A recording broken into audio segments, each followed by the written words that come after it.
Include करने के लिए आप क्या करें? हिंदू तो है, पर ना इम्फाल में सिर्फ 2-3 ही डिस्ट्रिक्ट है जो हिंदू रहते हैं। बाकी सब जो है हिली एरिया है। बाकी 26 डिस्ट्रिक्ट में से लगभग 18-19 डिस्ट्रिक्ट क्रिश्चियन ने ऑलरेडी वो कर चुके हैं, कब्जा कर चुके हैं, मतलब अपना नहीं के पाते, और वहां पे हम जमीन भी नहीं खरीद सकते। पर वो लोग तब वैली में आके जमीन खरीद सकते हैं, पर हम लोग वैली में जाके जमीन नहीं खरीद सकती, और हमें उतना कोटा नहीं मिलता, फैसिलिटी नहीं मिलते, मतलब जितना हमें मिलना चाहिए। नहीं, क्योंकि आप हिंदू नहीं है, क्योंकि आप हिंदू नहीं है, इसी वजह से। हाँ जी। आपको भारत का नागरिकता प्राप्त है? हाँ, आपको नागरिकता प्राप्त है? नागरिकता, भारत का नागरिकता प्राप्त है आपको? इंडियन सिटीजन आप है क्या? Citizenship, yes. सिटीजनशिप तो प्राप्त है। मतलब कि आप इंडियन सिटीजन है ना? इंडियन सिटीजन तो है। हाँ हाँ है, वो तो है।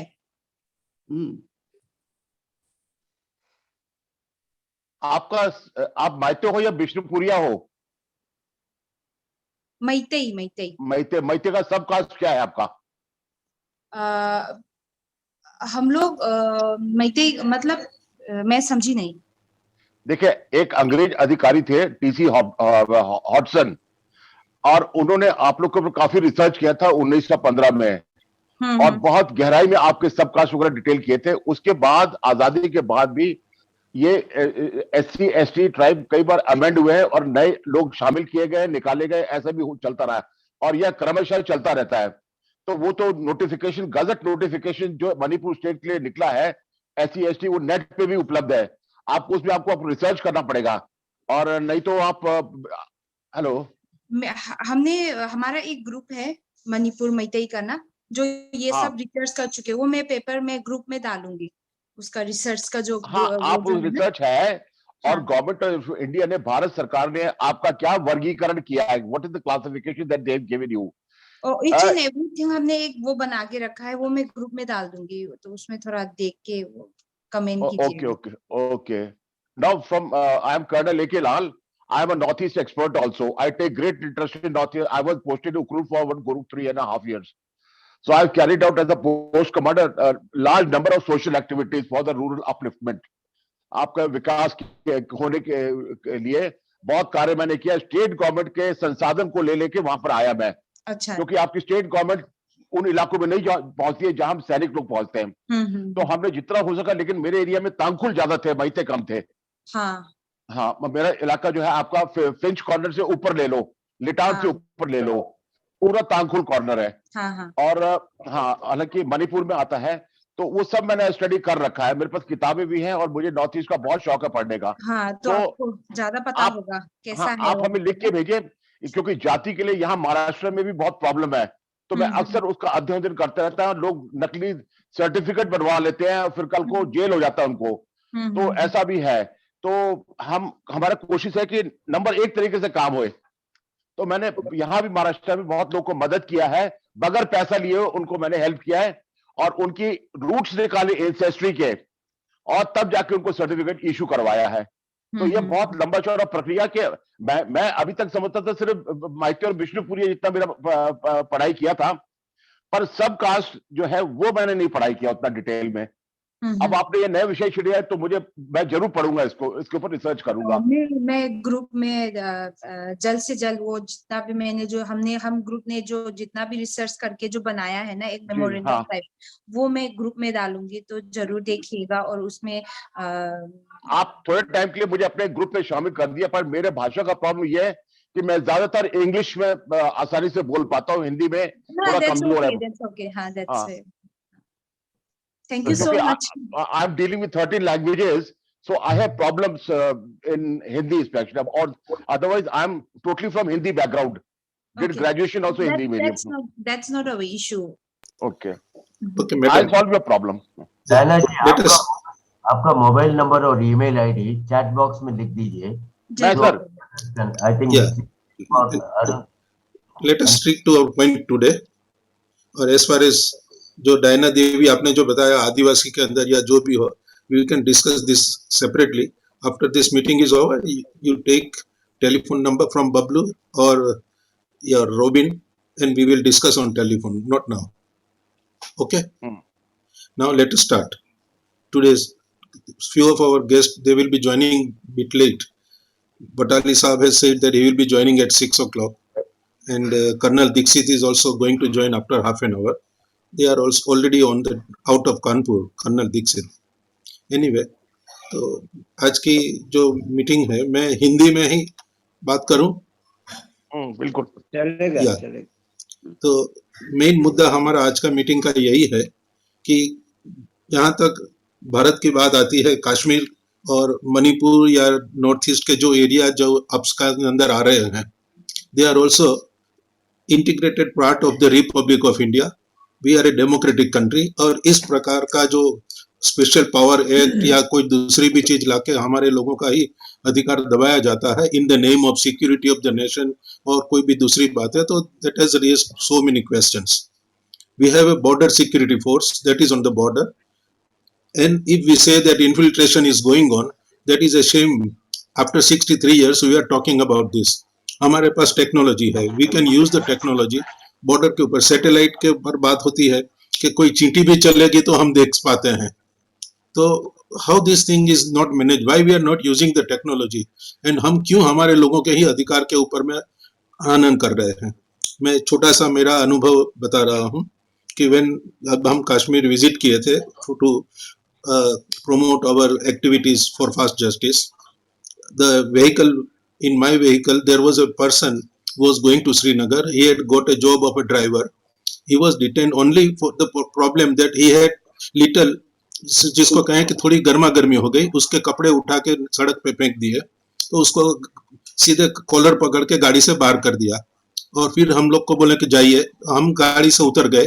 I said that we will not allow the vehicle to go until unless this fellow is also traveling with us. तो the BSF people, they also, वो भी थोड़े से गर्मा गर्मी मेरे से करने लगे, आप अपना काम करिए.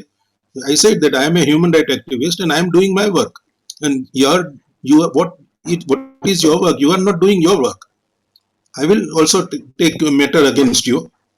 आप इसको डिटेन क्यों किए हैं? Why उसको क्या, उसकी गलती क्या है? उसके सामान से क्या मिला है? उसको जाने दिए. को पैसेंजर से मैंने पूछा, ही वॉज ए जर्नलिस्ट, तो बोलते यहाँ पब्लिक सेफ्टी एक्ट है, किसी को भी अंदर कर देंगे, 6 महीना तक कोई सुनवाई नहीं. So see this, how the law is misused. और यह सब चीज को लेके आज जो हम लोग चिंता कर रहे हैं कि आज मणिपुर के अंदर में कुछ हुआ, नागालैंड में 14 लोगों को मार दिए. मारने के बाद बोलते हैं कि इट वॉज रॉन्ग इंटेलिजेंस, हमारे पास गलत जानकारी आई थी. तो गलत जानकारी आई, आप किसी को जान से मार दोगे? So today we are here to make recommendations to the government. What could be the situation with this thing? ये कानून हम कितने दिन तक लेके चलेंगे?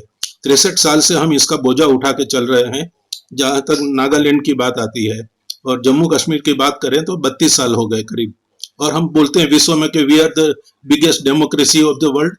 तो हम अपने आप को डेमोक्रेसी कैसे कह सकते हैं जब हमारे लोगों के ऊपर ही हम हथियार उठाते हैं, उन्हीं को हम मार डालते हैं और मारने के बाद हम उसको सॉरी बोलते हैं? This is not governance. तो मैं रिक्वेस्ट करूंगा आज एक तो initial to have opening remarks by all the guest and moderate के लिए अश्विन भाई कारिया, विल यू मॉडरेट सर? आप सभी स्पीकर्स के नाम मेरे पास नहीं है अभी.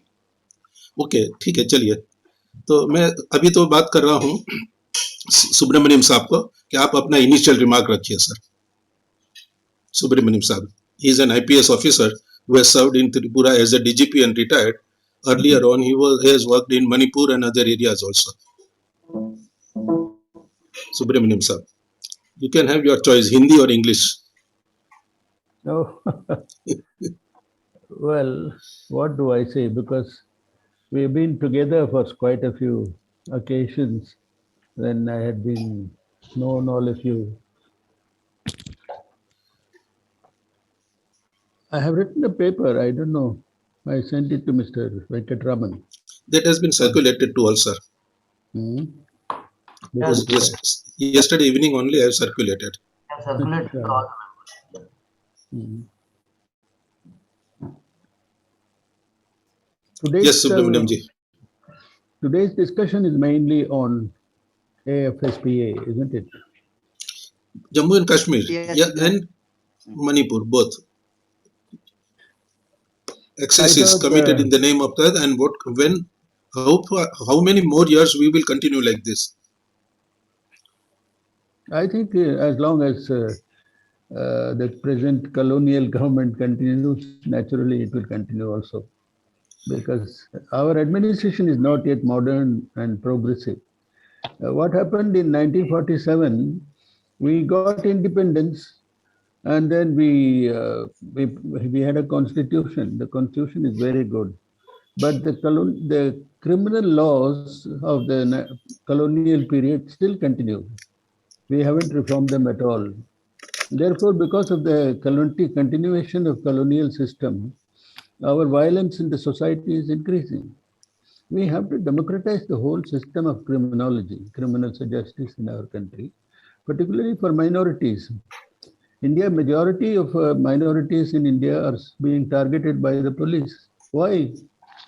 This is happening because our system is not democratic. Our system is anti-democratic, particularly in Kashmir and also in Northeast. The system is, the laws are not being followed.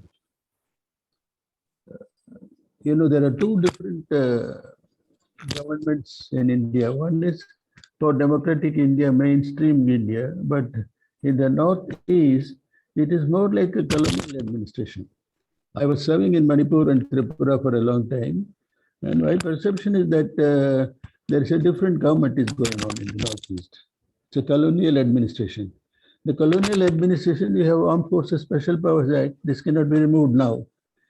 Why should we have it in India? If you try to remove it, there will be a lot of opposition against you. In the Manipur, chief minister was told by the army general, Mr. Malik, that either you have insurgency or Armed Forces Special Powers Act.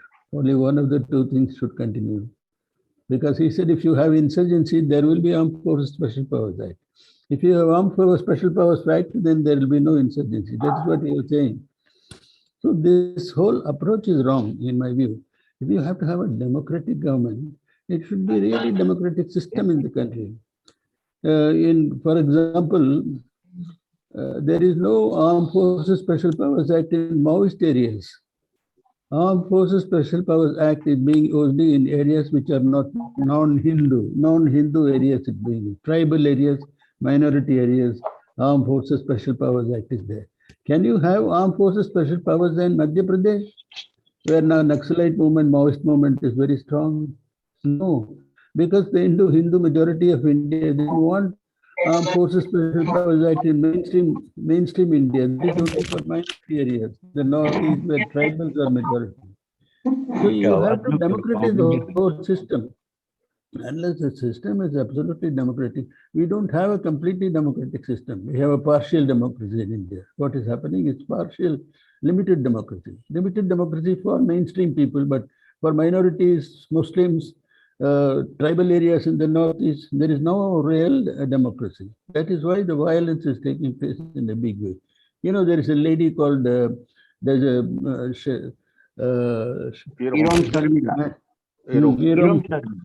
Irom Sharmila was on a fast for 17 years. She gave up the fast. She was persuaded to give up the fast, but her demand was Armed Forces Special Powers should be removed. She could not succeed. She was persuaded to give up her fast after 17 years. Still, the Armed Forces Special Powers Act was not moved. Why? Even Mahatma Gandhi did not have a continue fast for 17 years. She is a single woman, 16 years. 30 years old, she took up the movement, Armed Forces Special Powers Act. The act remains even today. You have to ask why. The reason is that, according to me, I have written a paper, I have sent it to Mr. Venkatraman yesterday. According to me, the Northeast is a special category of administration. In that area, China is on the border. As long as China is in the border, Armed Forces Special Powers Act will continue because we are having a very bad relations with China. So in order to prevent people of Northeast from becoming pro-China or organizing separatist movements, Armed Forces Special Powers Act have been introduced. Where was the first insurgency took place in Northeast? Nagaland. Naga insurgency is known as the mother of all insurgency in the Northeast. And the Naga insurgency has not been solved even today. We are not able to treat them as free people.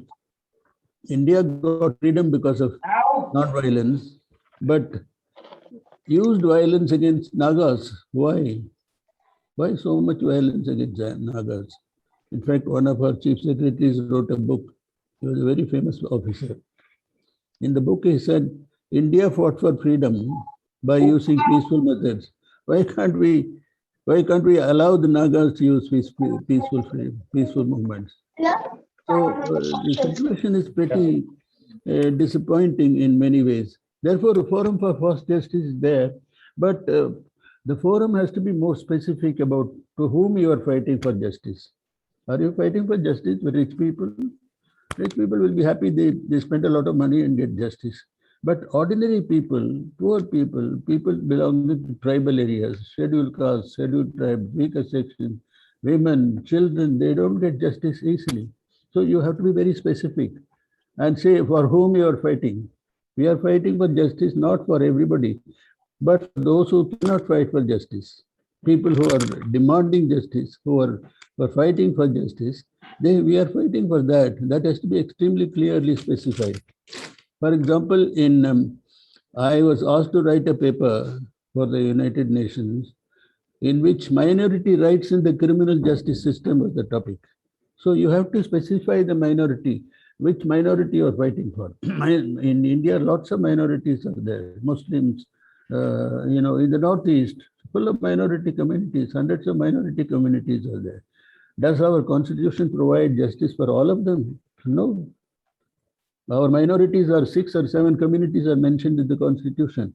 People of Northeast are not mentioned as minorities in the constitution. Do you know that? Constitution mentions in specific communities, minority communities, 6 communities are mentioned, but not tribal people in the Northeast, they are not mentioned as minorities. Why? We have to ask them. They also have to be included in the people mentioned in the constitution. So that is the fight that is going on.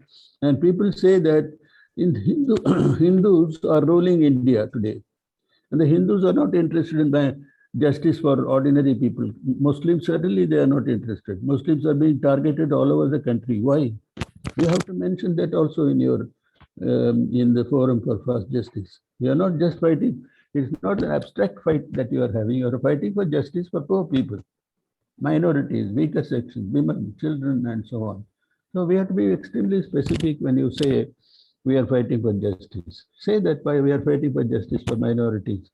Minorities means includes Muslims. All the many other minority communities are there in India. So all of them are our targets for protection. So we have to be specific. We have to be very clear on our targets.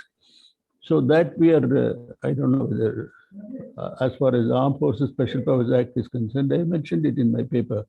This paper is meant specifically for the Northeast. Northeast having a different government, not just a democratic government, it's an undemocratic government in all the states. I was DG of police in Manipur on Tripura for some time. I could not protect all people who are victims of violence because the violence is considered as insurgency. Insurgency is considered anti-national. And then Armed Forces Special Powers Act comes. Then when Armed Forces Special Powers come, then Assam Rifles is there. Assam Rifle is considered as a special force for protecting the interest of India in the Northeast. So if state police wants to do something, we are not allowed to do it, because I don't have DG of police, I have no power to take action against so-called anti-insurgency movement in the Northeast. When somebody like, the lady you mentioned, she went on a fast, the state government could not do much. It was considered as an anti-national activities, and she remained on fast for 16 years. And 17th year, she gave up the fast, but the law continues.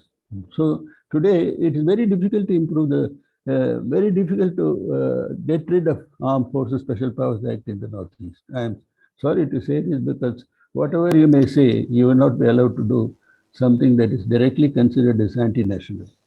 So you have to be very, very specific, and also even sometimes political, in order to mobilize poor people for justice. You have to fight for it. So these are all the issues which arise when we talk about Northeast injustice, Armed Forces Special Powers Act, whether in Kashmir, Kashmir also has Armed Forces Special Powers Act. It's a minority area. Minority people are there. Majority of them are in the Kashmir Valley. They are almost Muslims. They are minorities. Then Armed Forces Special Powers Act is used, but not in Hindu areas. Hindus are protected. They are not under the Armed Forces Special Powers Act. Instead, most majority of areas. Yes. I'm interrupting. We have limited time with us now, and the issue I am giving only this. I agree with sir. Recommendations I'll make separately. Opening Thank remarks. you very much. Thank you very much. Thank you, sir. Yeah. No, we'll discuss, sir. Yeah. The issue is, we know the problem. What could be the solution, and what we should write to the government of India, so that can be considered, and with facts and figures, etc. So we take it in such a way now that each speaker, one by one, let us speak for 5 minutes, giving the suggestions what could be done, and then a discussion. So I will start with Mr. Altaf Khan, advocate, who is from Kashmir. Sir, time 5 minutes ka rakh rahe hain sabka initially. Then the floor will be open for all. That's absolutely fine with me. Pardon, sir? That's absolutely fine with me. I'll not take much time. No problem, sir. Welcome, sir. But before, I talk about Armed Forces Special Powers Act and the suggestions that what could be done, it's very important to understand what is actually Yes, that is exactly what is the purpose for today, sir. And to my understanding, there's a total collapse of constitutional mechanism.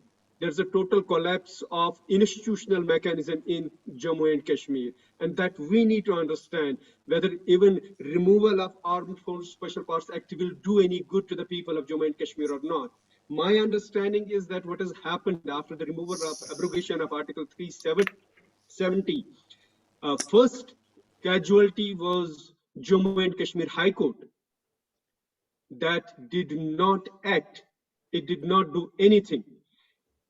Rather, when the petition was filed in Supreme Court about the arrests of juveniles, the High Court of Jammu and Kashmir endorsed the report submitted by the Director General of Police without going into the details what has actually happened.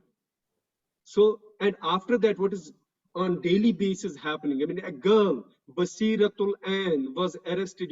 She's a law student. She was arrested on the allegations of supporting militancy. She's in jail. She wanted to write her exams, her LLM semester 4 exams. The High Court of Jammu and Kashmir denied her right to sit in the exams. This is the situation when High Court has failed. The total mechanism, total constitutional mechanism, this is the judiciary is not playing its part as it is meant to in a constitutional democracy, in a system. And then recent, the Lavipura encounter, where 3 boys, students were killed in broad daylight. And the claim of police was they were overground workers. And then how on earth an overground worker who, according to police, is providing food and shelter to the militants is being killed in an encounter in Srinagar, and then the mechanism is then that you first kill them and then you start finding out the allegations. and this has never happened earlier. And one more thing, the Haidarpura encounter on 5th of November, where civilians were killed, a doctor was killed, and interestingly, an SIT, Special Investigation Team, was formed to investigate and inquire into the matter. It was headed by, again, police, Deputy Inspector General of Police, and they gave the clean chit that yes, these were also overground workers. And one was killed by a foreign militant who used him as a shield. Then when he was killed by a foreign militant using him as a shield, why didn't you give his body to his family? Why did you deny? And why are you denying from last 2.5 years bodies to the families for last rites, for the burial? And this is, I mean, to me, a total collapse of constitutional mechanism in the state of Jammu and Kashmir. And now, if we talk about Armed Force Special Force Act alone, I don't think that will suffice at this juncture, because the problem is manifold. We are pressed. If you're right, I mean, I don't know, because among all of you, I am the most vulnerable person talking about these things. Our judges, our journalists, they have been raided for writing about these news.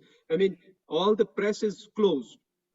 The journalists are put into LOC, which is lookout circular, issued by Jammu and Kashmir, where they cannot travel if they write anything. I mean, for writing Facebook posts against state or against PDD, Power Development Department, the people have been removed from their services, that this is anti-state, this is anti-national. How on earth is criticizing a government, a democratically elected government? How is it anti-state? How is it, now they call it, it is, I mean, all of us, what we are doing is, it is narrative terrorism. That we are building a narrative which is against the government. And I mean, I'm sorry to say, because the confusion of religion in India, I mean, which started with when Jawaharlal Nehru adopted Hindu Adoption and Maintenance Act, Hindu Succession Act, Hindu Marriage Act, Hindu Minority and Guardianship Act, these 4 acts, when he wrote that this act applies to all the Hindus, Buddhists, Sikhs, Jains, and the confusion that all the Jains are officially now Hindus, all the Buddhists are Hindus, all the Maithis are Hindus, the confusion in Manipur. Our fight has to be, how can we all be responsible creating a just system where everybody has a right to life, right to live with dignity, a vibrant judicial mechanism that will provide justice to the people, not to the state. And how is that possible? How can we create that system? I think even my 5 minutes are over, but I can talk about that at length, and all the cases I can give you in detail. Thank you very much. Thank you, sir. We will discuss some of the issues during our discussion part. Next, I would request, we have heard an IPS officer and advocate. Now we will hear an army man, former colonel, retired, Anil Lall. You have also 5 minutes beginning, sir. Thank you, sir. I've heard all of you, and Subramaniam sir has really brought out the acute problem of being a bordering states. Now, having served in these 2 areas close to the borders and having dealt with the situations over there, I would just say, recommend to at grassroots level, we have to work out a foolproof system. Hello.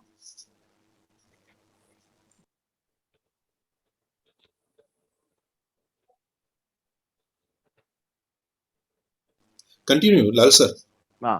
We have to find a solution by adopting and put a mechanism for a foolproof systems to control the porosity of our borders. And rightly he said, to the technical advancement, the satellite imagery has come in.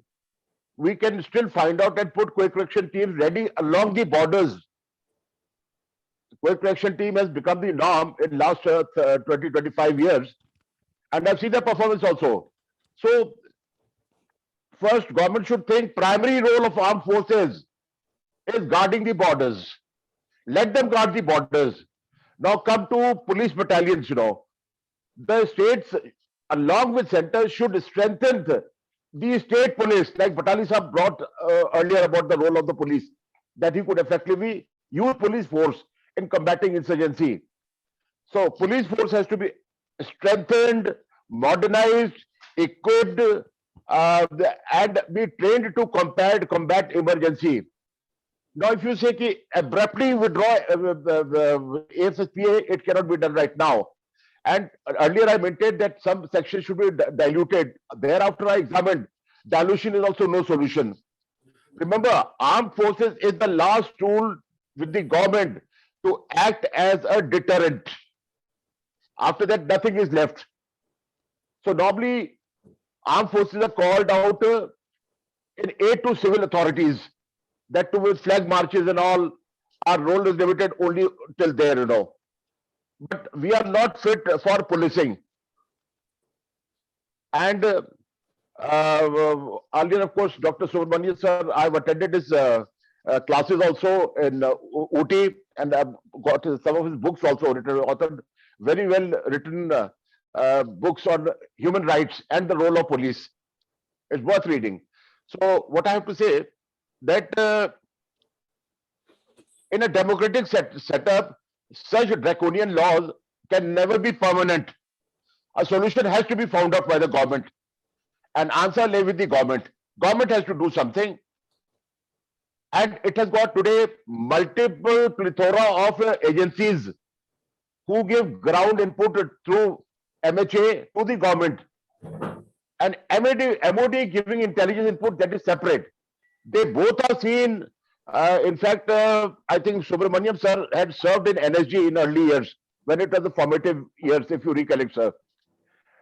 So at formative, these agencies' inputs are taken into account and then assessed, examined by a committee of policemen and armed forces, army officers, senior army officers, and they recommend to the government whether AFSPA should continue or not. The ground realities shall tell you.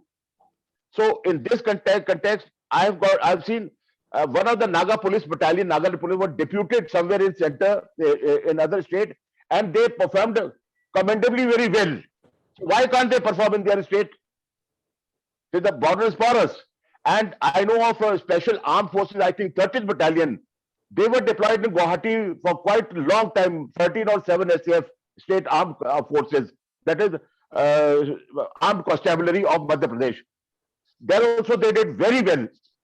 And if they can do very well in other states, why can't they perform in their own state? They are also any human being like an army soldier.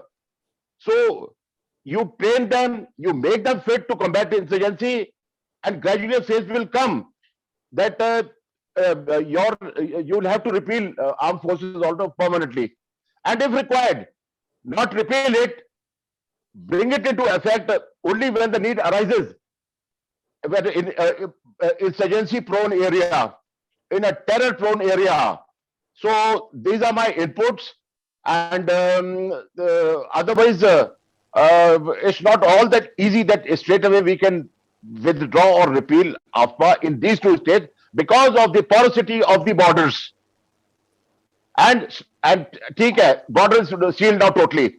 What about sleeper cells? Today you have a better tool like Signal, social platforms, where the intelligence agency of borders, they exchange notes through WhatsApp, and multiple sleeper cells are there still in India, in hinterland of India, and they can act from there.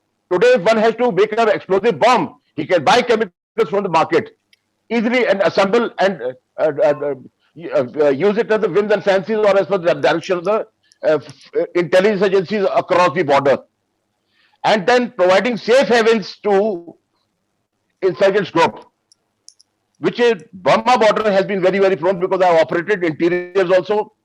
And those safe havens are sanctuaries for carrying out their training, and logistical support from all the villages. So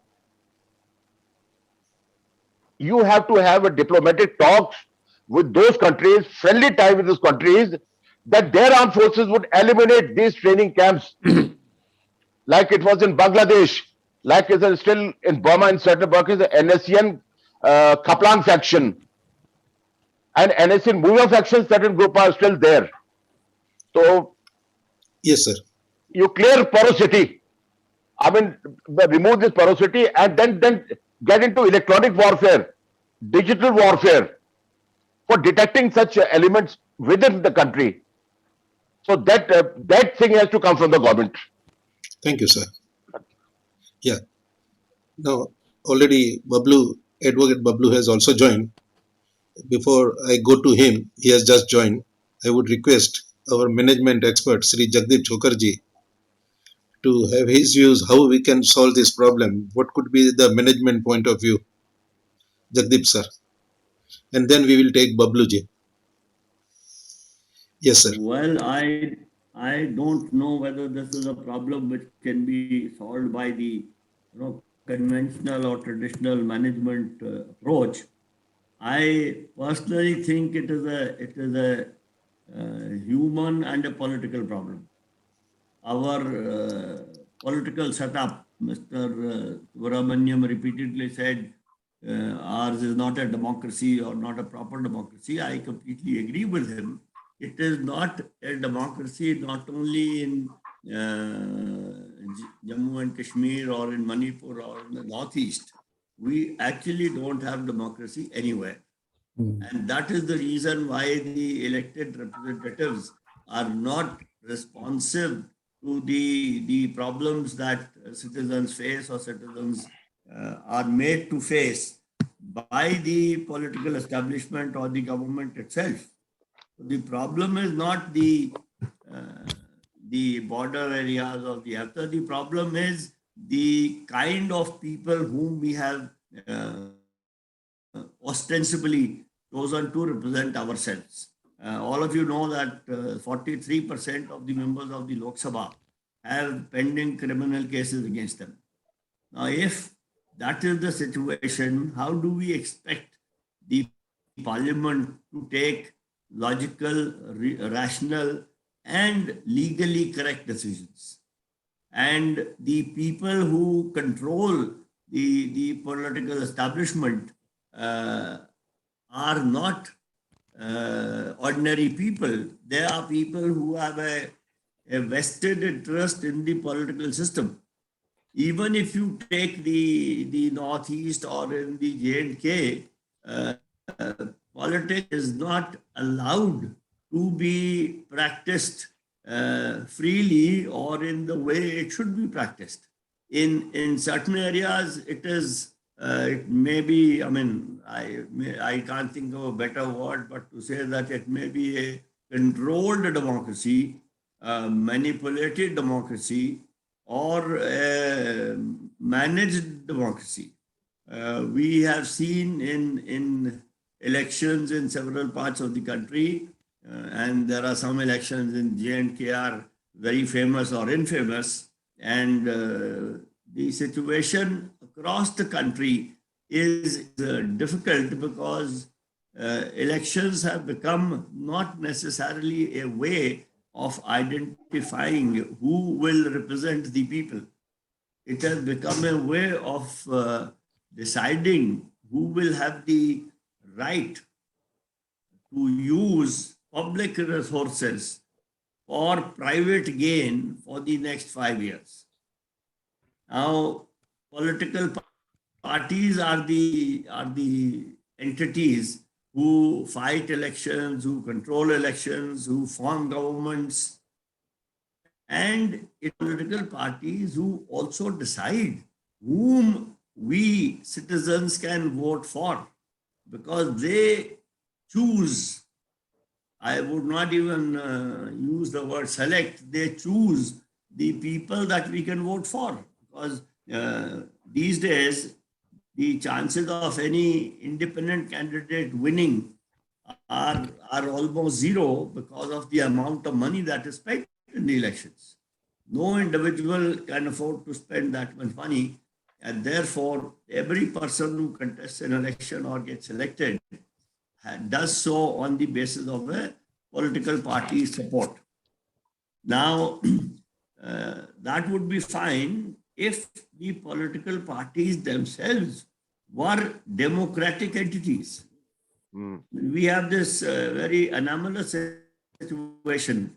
On the top, we say we have a vibrant democracy, whereas the so-called pillars which support or on which the democracy stands or sits or is supported by political parties are not democratic at all.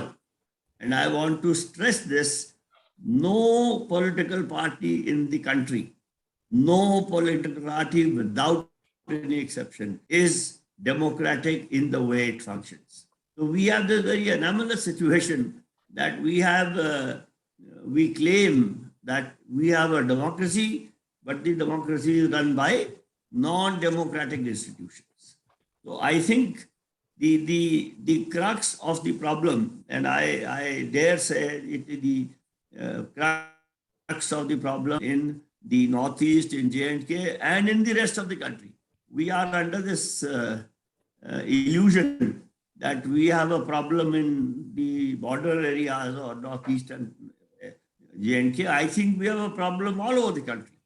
People break the law without any problem, and they continue to get away with it, and then get elected, become ministers, become chief ministers, become home ministers, become prime ministers. I mean, this is the fundamental problem. Political parties have to be, number one, brought under the rule of law like any other entity, number one.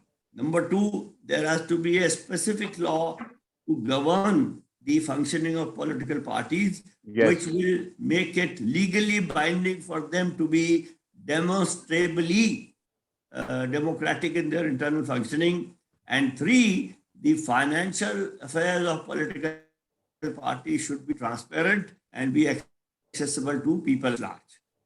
Yeah, this is what I would say, and I have finished 5 minutes and 30 seconds. Therefore, I will stop here. Thank you. Thank you very much, sir. You have talked about the role of politician, and we have a politician here, Miss Ameeben Yagnik, who is a member of Rajya Sabha. She is with us. So we would hear Bablu first for 5 minutes, and then we will go to Ameeben. Mr. Bablu, you were a bit late, but before that, when IPS officer, Mr. Subramanian, militaryman Anil Lall, Colonel Anil Lall, they also spoke and put their views. Now we look towards you. Actually, you have filed so many cases in Supreme Court also, some rifle matter, etc., which you can brief. Why we are giving 5 minutes is for all now, and then after 2-3 speakers, the floor will be open. Please, Babluji. Unmute, please. Babluji, you have to unmute. Yes. Thank Welcome. you very much, Patelji. Sorry for being late. I was trying to deal with some other issues as well. So Patelji, the question is, how are we going to deal with the situation in the Northeast? I heard that is what most of the speakers have spoken. Is there any specific question that I am supposed to address, or is it generally? Thing is that we will be submitting a report to the government of India with some suggestions, and that is why today we are meeting and discussing this thing. Okay. What is the root cause and what could be the way out? Right. You have 5 minutes initial. Okay. Thank you. Well, I think the root cause lies in the history of the Northeast. If we don't understand the history of the Northeast, it would be unwise for us to start from certain assumptions which are not quite true. If we look at the historically traced Northeast, before the British came to the subcontinent, many of these places were not a part of the historical India that we all know of. Mughals, for example, were never able to cross the Brahmaputra. And so when the British came, the British took over the Northeast, honestly, not as a part of India. In fact, Assam became a part of the British Empire after the first Anglo-Burmese War in 1826, after which the Treaty of Yandabo was signed. And Manipur was in fact recognized as a separate Asiatic power, as an independent kingdom by the Burmese as well as the British under the Treaty of Yandabo. So there is a history, and obviously when the British were leaving this area, many of the questions were also there. The national movement, for example, the Indian national movement was there in Brahmaputra Valley, but have not reached the Naga Hills or the Manipur that we know of today. In fact, when the British were ruling these areas, places like Manipur or Arakan, the present Rakhine state, were treated very differently. They were not treated as a part of India in what we know. And the partition between India and Burma in the 1930s is an area where many of our historians have not studied well enough. So if you look at, for example, when the British were living right after the Second World War, and with all the devastation that the region, the Northeast region, has suffered during the Second World War, in 1947, for example, Manipur had its own constitution, and the first universal adult franchise election was held in Manipur. I mean, much before the Constitution of India was there. In 1947 itself, we had a fairly democratic constitution with fundamental rights, fundamental duties, and a recognition of universal adult franchise. But this was very undemocratically merged with India. Many people feel that it was an annexation because it was never ratified in the popular assembly that we had, which was the elected popular assembly. So many people feel that we are in some kind of an internal colonial situation. And therefore, the political reason why people are demanding self-determination arises out of that. I mean, covered to that, now we have a political system under the Constitution where it has failed to deliver or failed to protect some of the key interests of these places. For example, how Kabo Valley, which is a vast stretch of land, was handed over by Nehru to UNU in the early 1950s, which was actually part of the Treaty of Yandabo 1826, where the British Burmese were giving royalty to the Manipur kingdom for hundreds of years, was so easily handed over to the Burmese without any qualms. I mean, if this happens to Pakistan, the government of India would have fallen down. But when it was Manipur territory, there was a complete lack of understanding of the situation there. So use of Armed Forces Special Powers Act is not going to strengthen India's security in this area. It might strengthen the military, but so long as the people do not feel protected by the Constitution, so long as people feel that they are expendable commodities in the reason of national security, true national security will never emerge in this area. When your brother is killed by a stray bullet of the military, if your sisters are raped and you can't even take up the matter in the court for the court to decide, it will be very difficult to extract loyalty from these people, particularly when they have gone, they live with this historical traumatic experiences. So in the long run, my humble suggestion is that if there is a political visionary to create one has to think in terms of nation building in these border areas. And there are certain historical facts that we cannot change. But today, if the people continue to feel that they are being discriminated by laws like the Armed Forces Special Powers Act, it has not solved the problem in 63 years. It is not going to solve the problem in the next 63 years. What is needed is that the people should feel that justice, it's not just the the might of the Indian army that the people should experience. They should be able to feel the justice from the justice delivery system of the government. And that is how I think loyalty would be established and people will feel more closer. When we, for example, take up this case of 1,528 cases, initially, the politicians in our region were very angry with us. They are saying that if we start this prosecution, Manipur will be uncontrollable. They will be, the insurgents will take over. But what is very interesting is that when the Supreme Court set the process of accountability and the violence from the state reduces, simultaneously the violence from the insurgents also reduce. Because insurgency in the Northeast, one has to understand, there could be some foreign elements, one is not ruling that out, but nobody is going to live the comfort of their house and stay in the jungle and fight a war for 60 years, 70 years. The insurgency has been going on for many decades just because some foreign elements have said. It's because they see brazen injustice in their life, among their friends, among their families, that people are triggered to do this. So the best way to win over them is to demonstrate that it is possible to have justice. It is possible to protect your core interests using the democratic constitutional process that the government of India or the Indian constitution provide. I think that is the right way to build a nation, not by killing more people, not by saying that our forces will not be answerable to the law. Rule of law, constitutional governance is the key, and AFSPA is from our understanding, totally unconstitutional because it does not, it failed to protect the core fundamental right, which is the right to life.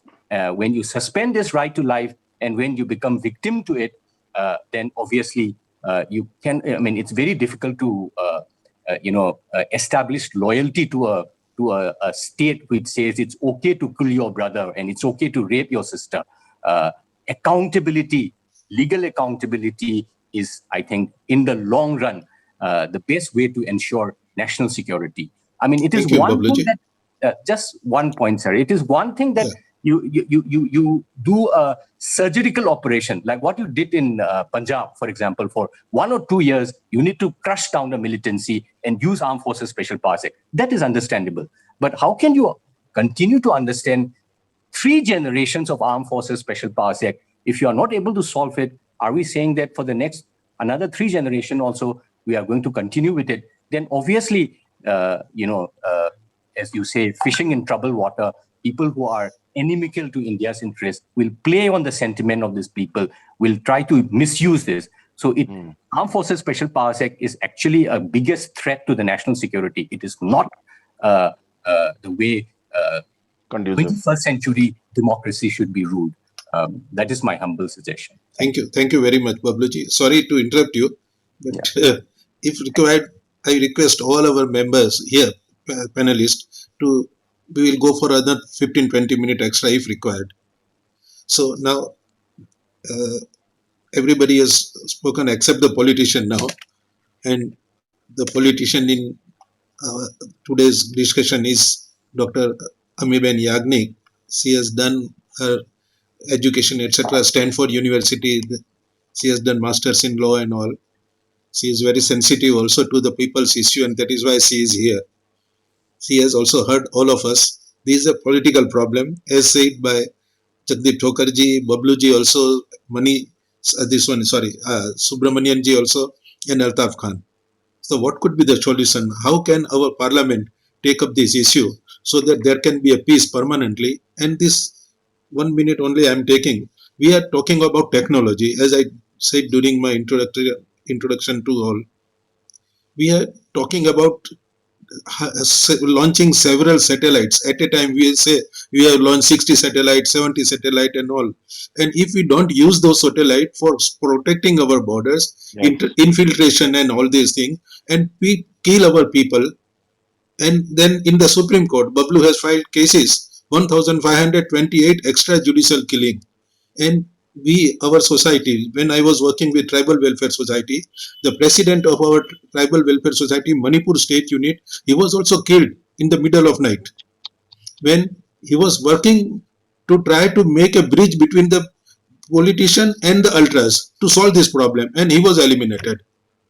So we look forward to you, Madam Ameeben ji, and how can we go ahead? Thank you, Praveen bhai, and sabko namaskar. I join in my feelings with all the speakers. All of them have spoken the truth and the reality on the ground.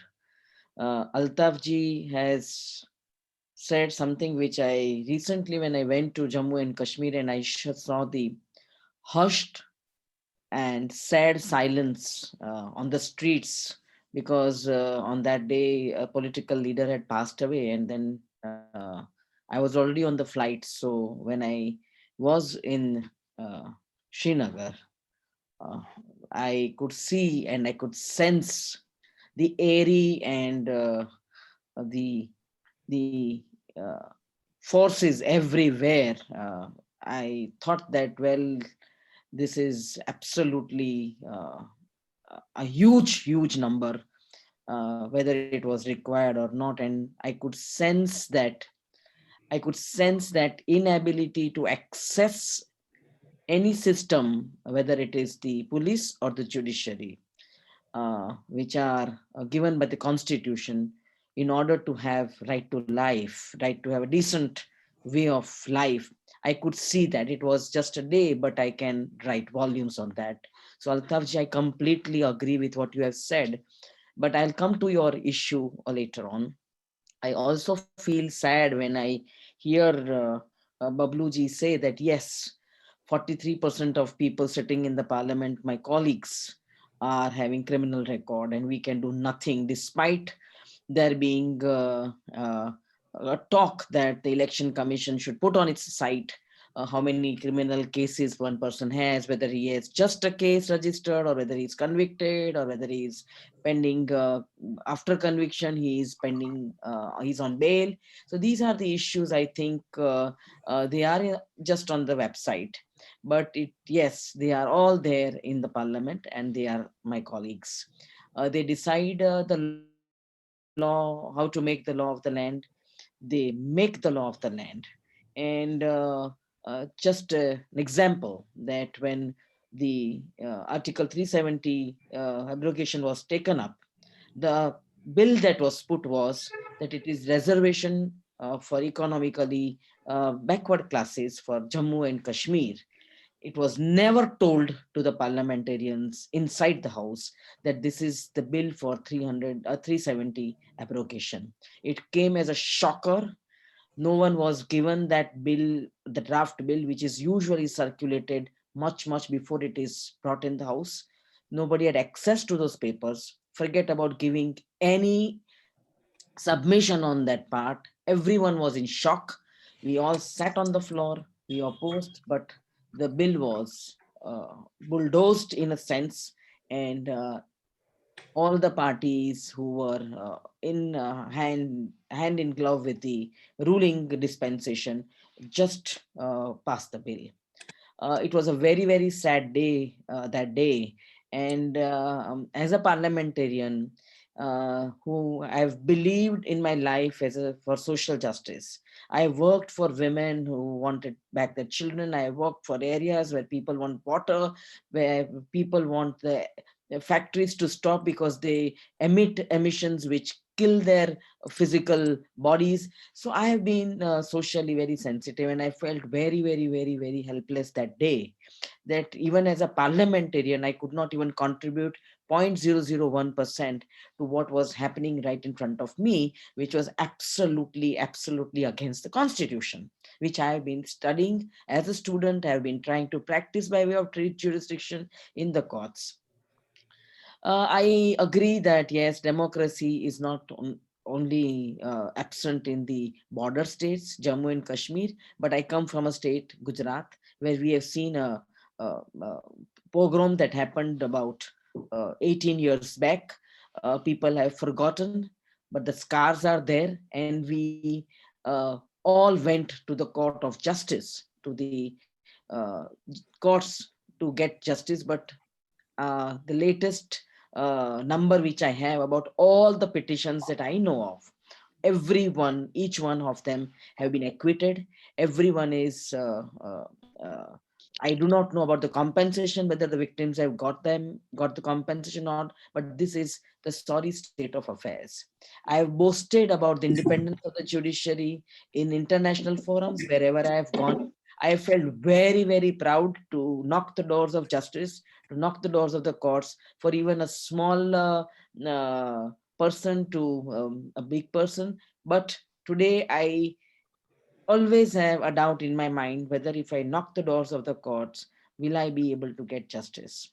So this is the situation. Given this situation, I was listening to Advocate Babluji, and I completely agree that yes, it's you have to look at the history of Manipur or that particular area in order to understand the problem.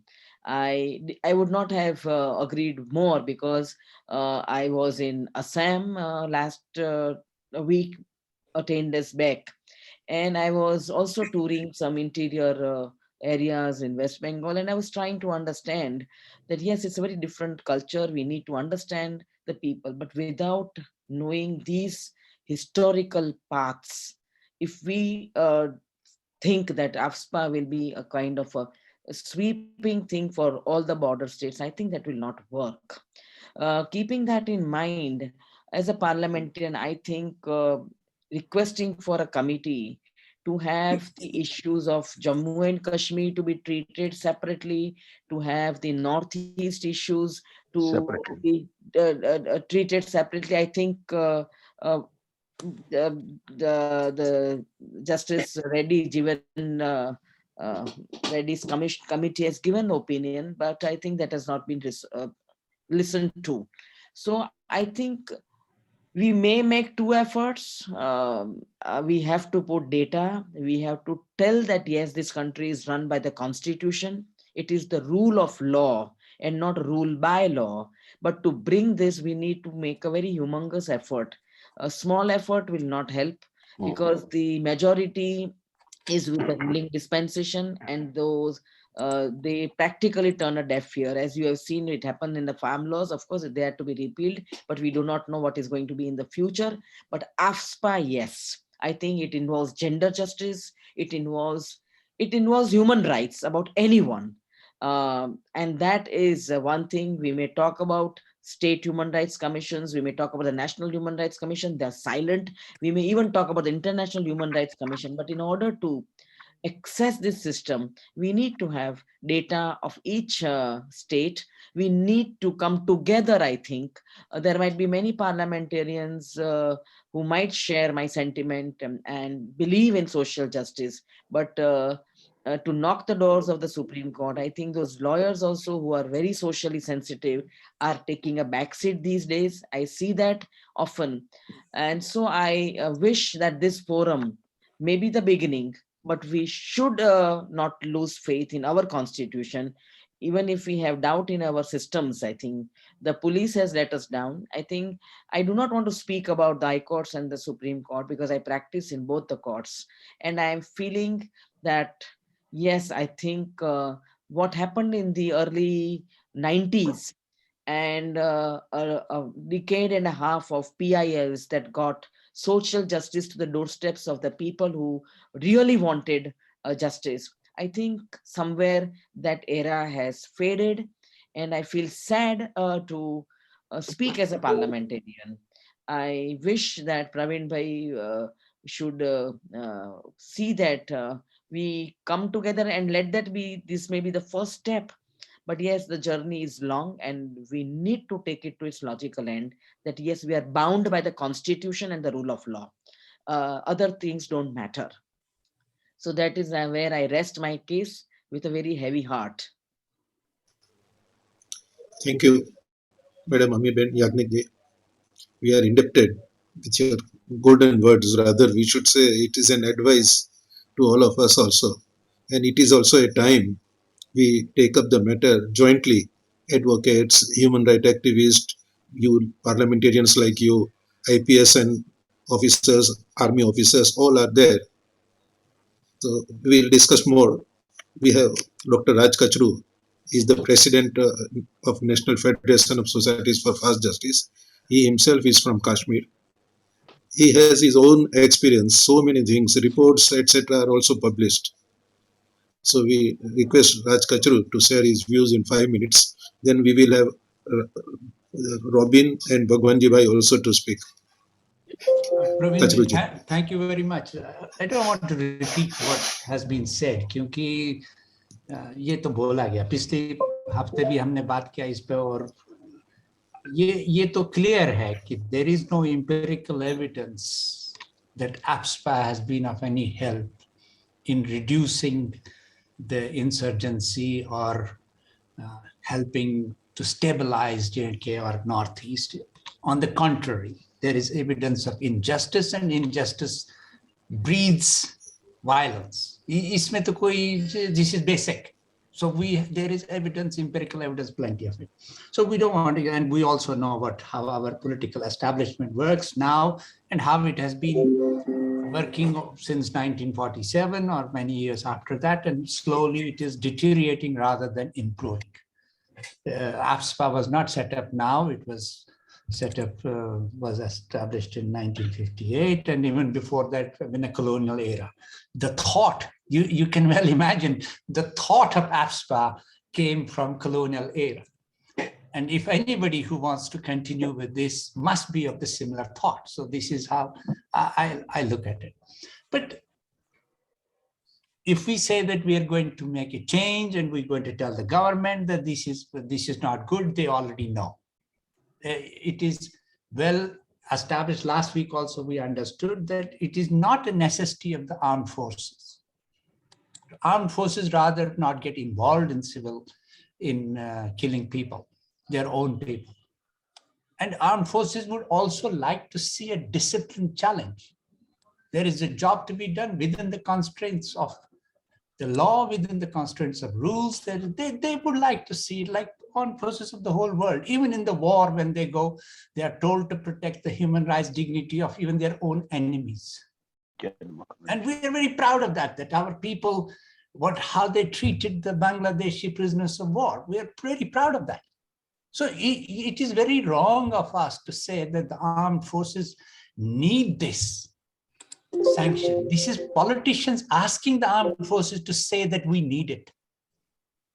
So it really is a political tool. And the fact that any event happens, we have to go and ask the same people who have established it to give us a permission whether we should for prosecution. Now, obviously, they're not going to give you this. So this clause of the Armed Forces Special Power Act is of no value.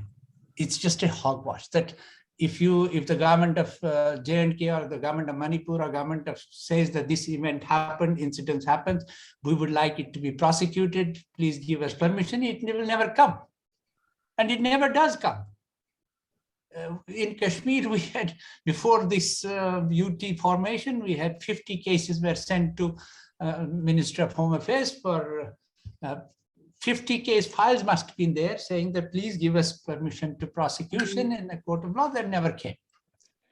So I agree with Ameeben and Yagnik that there should be a movement done in the parliament. Results, she also knows, we also know, are not going to come. A private member bill we suggested last week, but it's a symbolic gesture and it is a start. As a citizens, we can do something and we must do it, even if we know that it's not going to be easy and it's not going to work through. But in the court, I think we should go for a very, very specific prayer in the court, Supreme Court, seeking an amendment to this clause. Prosecution sanction should be, permission to get a prosecution sanction should not come from the Home Office, but it should come from a committee or it should come from somebody else that is independent of the government. It may not come that easily, but it's just a start. If we go with a very, very specific prayer, we produce the details of 50 cases from J&K, 50 cases from Northeast, and we say the prosecution sanction has been denied on these. there is a justification. If we are not going to talk about the whole AFSPA, the whole concept of what, let's go with a small definite prayer supported by data, and we say, is it justified for us? Or just remove this altogether because it is otherwise deceiving the people of India. We are just cheating people by putting this clause, which is it's a bold formality. This clause in an act is a formality, which was never going to be used. So if we go with a very, this is my suggestion, I don't know. If we go with a very specific, only one prayer, single prayer petition in the court, and let's see what happens. There's nothing, no harm. Because if we say that we're going to make a civil society movement against this, we have seen, I know J&K. It's not, we saw 370. We forget 370. In the garb of 370, we saw how the whole democratic process, how democratic process in J&K has been completely wiped out. It converted into UT in one shot. And now we're not allowed to, not many people are allowed to talk there, not many people are allowed to say anything, and so on and so on. In that atmosphere, trying to say that we are going to make a suggestion to government that this is not a good thing. Of course, they know it's not a good thing. Everybody in the last 40 years knew that it's not a good thing. But it's their necessity and they're going to use it. So let's try, this is my suggestion, one single petition, one single prayer, and see what happens. Thank you very much. Thank you, Dr. Rajkacharuji. Now, request Dr. Robin to be brief, very, very brief. He is a United Nations Peace Committee member also. He stays in Imphal, Manipur, and our association with him goes back to 1996 when I was invited at a conference where how to solve the problem in Manipur. Bablu was also there, and maybe you may remember or not, I don't know. Our Chief Justice W.S. Sheikh was also there later on when we went to meet him. Robin was also with me on that day. We look forward to Robin as a person at the ground who is, yes, Robin, sound is coming from your side. Yes. Okay, yeah. So switch it. Thank what you. Is that? No, yeah. No outside sound. Please. Yes, some sounds are producing, so yeah. So you can speak after 5 minutes, no problem. Okay. Thank you. Okay. So we'll take Bhagwanji Bhai, Chairman of Forum for Fast Justice, to have his views on all these things, whatever is going on in the name of justice. We are killing our own people. Bhagwanji Bhai.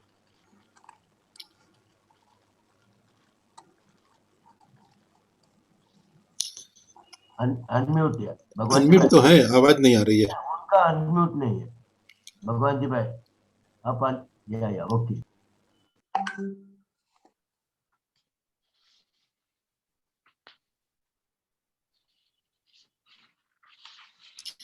Unmute करना है भगवान जी भाई आपको yes okay okay yeah that is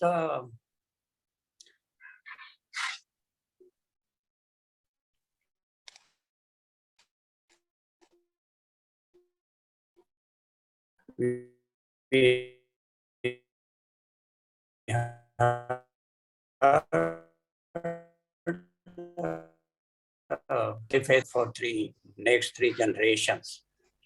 Ameeben talked very nicely that she has worked in several areas, and in most of the areas of which she worked for, good result they together with the colleagues and all that.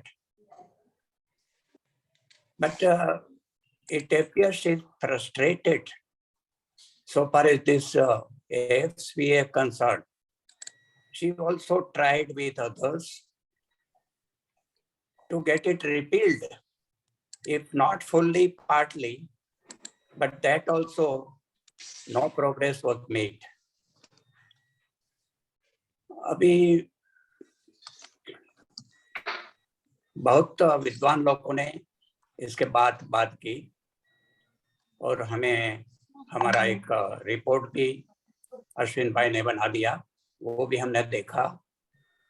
पर वर्तमान परिस्थिति का जो जायजा लेना है उसमें, क्योंकि day in and day out in Kashmir we see the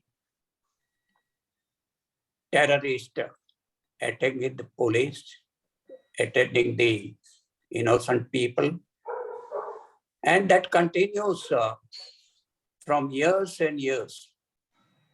So it appears to me, you may agree or may not agree, that so far as the Kashmir is concerned, till that terrorism is over, it should continue in that area, but it should be repealed, or partly it should be reformed. In the Manipur and this area where 14 people, Nagaland, were killed for no fault of theirs. It's on the contrary, Nagaland and Manipur, after hearing the widespread criticism all over the country by the press and people, and by the group like ours, they continued for 6 months more. This is the height of the sensitivity of the government. हम अन्य लोग भी ऐसे webinar करते रहेंगे, मगर मुझे लगता है कि सुनेगा कौन? ऐसा जैसा मैंने अभी भी बताया कि नागालैंड मणिपुर में in spite of the widespread criticism, the government doesn't listen to that and they continue to 6 months more. This is not, we claim that we are the largest democracy and all other things, but are we working democratically? Is not, certainly not. हम एक प्रत्युत्तर हम लिखते रहते हैं. It's our forum for fast justice. It's a tradition. We continue, we mostly working in the area of judicial reforms and human reforms also. It was said over here that human rights in the state, in the national, international covenants, etc., but it doesn't give the desired results. So that remains all covenants, all acts, all actions remain on paper. हम लिखते जाएंगे, मगर उसका प्रत्युत्तर तो कभी हमें मिलता नहीं है. It's my experience. We write to the government, central government, state government, but hardly we get acknowledgement sometimes, not always, but never get the reply. This is the situation this our administration is working. Where to go? अभी high court और supreme court को powers है, CO मोटो, स्वयं अपनी petition बना के लोगों को न्याय देने का. They have powers, but they said we are very, very in short supply of the judges and we don't have the time. Or the people, we are 140 crore people in this country.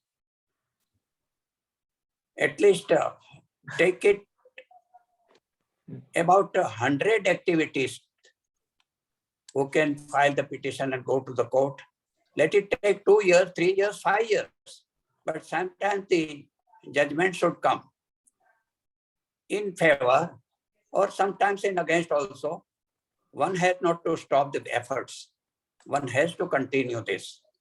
I'll give one example that out of 115 petitions which I filed, one of the petitions, I was fined 25,000 rupees. This is what I'm talking 20 years before. The other person in my place would have been frustrated and would have left this, but I paid 25,000 rupees even 20 years before and continued my struggle. I lost more PIs than I won, but whichever I won, it benefited lakhs of people, thousands of people.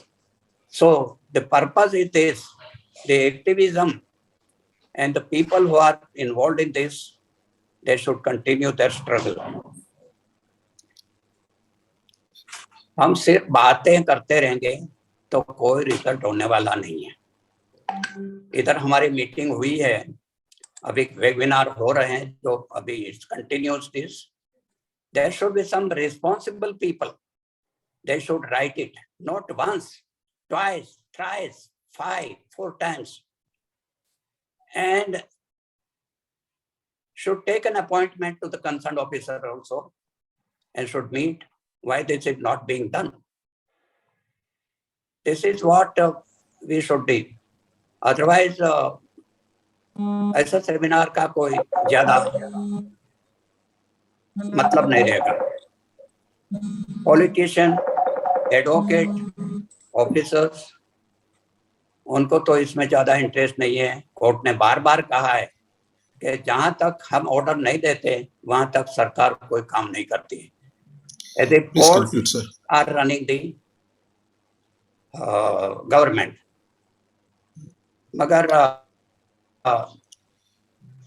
वैसा कौन तैयार है हमारे में से? बहुत कम लोग. सब लोग वायदा करते हैं मगर काम तो कुछ होता नहीं है. तो इसे मुझे लगता है कि बार बार इसे वेबिनार करने से हमें कोई बेनिफिट होता है कि नहीं. बस मुझे इतना ही कहना है. बाकी तो सब विद्वान वक्ताओं ने बोले हैं, प्रेजेंटेशन किया है. मुझे उसमें ज्यादा कुछ ऐड करने का लगता नहीं है. Thank you very much sir. आपसे भगवान जी भाई रिक्वेस्ट है कि जो भी आपके सजेशंस हो उसको भिजवाइएगा. We are going to compile all this thing और वो भी भारत सरकार को भेजा जा रहा है. बस आपके जो भी सजेशंस हैं वो भी दे दीजिएगा. But what next? After you send them, what next? That we will discuss. उसके लिए this is not the time कि हम कुछ नहीं होगा करके चुपचाप घर में बैठ जाए. That is also not there. वो नहीं होने वाला है. ऐसा ही हो रहा है. हमको काम करना ही पड़ेगा. ऐसा ही हो रहा है. लोग थक हो रहा है. और फोरम में हम तक गए. You are also in forum for fast justice. True, हम उसको इनकार कहाँ करते हैं. चोकर साहब ने बहुत अच्छे से कहा कि पॉलिटिशियन जब आधे से ज्यादा क्रिमिनल पार्लियामेंट में बैठे हो तो आप उम्मीद क्यों करते हैं. चोकर साहब आप थोड़ा सा कमेंट दीजिए. देन वटाली साहब भी आ गए हैं. अभी इलेक्शन चल रहा है. Yes sir. चोकर साहब क्रिमिनल्स को तो मैं भगवान जी भाई से पूरी तरह एग्री करता हूँ और मैं ये मानता हूँ, आप लोगों को शायद ये अच्छा ना लगे, लेकिन अब भगवान जी भाई ने कहा है तो मेरी भी हिम्मत हो गई ये कहने की कि ये वेबिनार करने से और चिट्ठी लिखने से तो कुछ नहीं होगा. मैं इसलिए कह रहा हूं कि मैं भी, भगवान जी भाई ने तो खैर 150 PIL किए हैं. हम लोगों ने ADR में भी 20 साल हो गए हैं चिट्ठी लिखते लिखते और 4 इलेक्शन निकल गए हैं. जनता को ये बताते कि कितने लोगों के खिलाफ क्रिमिनल केस है. वो कम होने की बजाय बढ़ रहा है. तो ये सब करने का मुझे भी लगता है कोई फायदा नहीं है. लेकिन सवाल ये है कि क्या करना चाहिए उसमें. अब मैं सलाह तो दे सकता हूं लेकिन वो मैं कर नहीं पाता, इसलिए मैं सलाह देने से थोड़ा हेजिटेट करता हूं कि इलेक्शन 2 तरह के होते हैं. एक तो जिसमें एक पार्टी हटती है, दूसरी पार्टी आ जाती है. कोई सिस्टम नहीं बदलता। तो हम लोग उसी को कर रहे हैं कि भाई ये पार्टी हटी, दूसरी पार्टी आ गई, दूसरी हटी, तीसरी आ गई, चौथी आ गई, तो सब एक से हैं। तो एक वो कवि हैं हिंदी के या थे दुष्यंत कुमार, उनका एक उनकी कविता है, उसमें ये लिखा है समथिंग लाइक दिस कि एक हंगामा खड़ा करना मेरी कोशिश नहीं, या मेरी कोशिश है कि ये कुछ बदलना चाहिए। यानी जो हमारा पॉलिटिक्स करने का और इलेक्शन करने का तरीका है, वो मुझे ये समझ में आता है कि जिस तरह के इलेक्शन हम कर रहे हैं उसमें से वो नहीं होने वाला। तो मैंने कहीं पढ़ा था, there are 2 types of election, तो ये मैं अंग्रेजी में कह सकता हूँ ठीक से। एक तो है फॉर चेंजिंग दी गवर्नमेंट, दूसरे हैं ट्रांसफॉर्मिंग दी सिस्टम। तो ट्रांसफॉर्मेशनल इलेक्शन मैं समझता हूं हमारे देश में शायद एक ही हुआ था, वो 1977 में, या आप कहना चाहें तो हो सकता है 2014 का भी ट्रांसफॉर्मेशनल हो। But what we need is transformational elections, not change of government election. और उसके लिए चिट्ठी लिखना और वेबिनार करना, तो माफ कीजिए, बिल्कुल इसका कोई फायदा नहीं है। Thank you. प्रवीण भाई, can I come in? Yes madam, मगर बोल दीजिए, फिर हम लोग वटाली साहब को भी 5 मिनट सुनना है। हाँ, आप नहीं, बोलिए। ये I mean, I am really wondering why we should not have these webinars. I think you bring in, we have a responsibility towards society. If as a parliamentarian, after having seen what happened to 370, if I feel sad and sit down, but that's not we do. We continuously engage with youngsters and try to talk to them. And if these youngsters, yes, they do connect with us.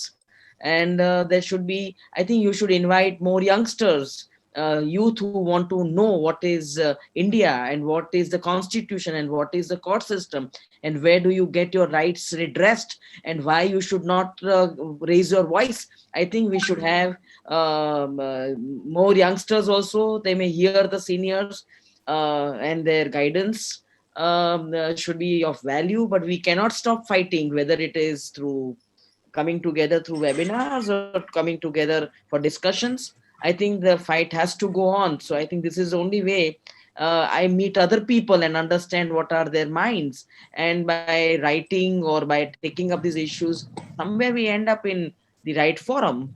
So that is what I wanted to say, that we all is not lost. Thank you. Can I say something here, sir? बोलिए, चलिए discussion. Let him say.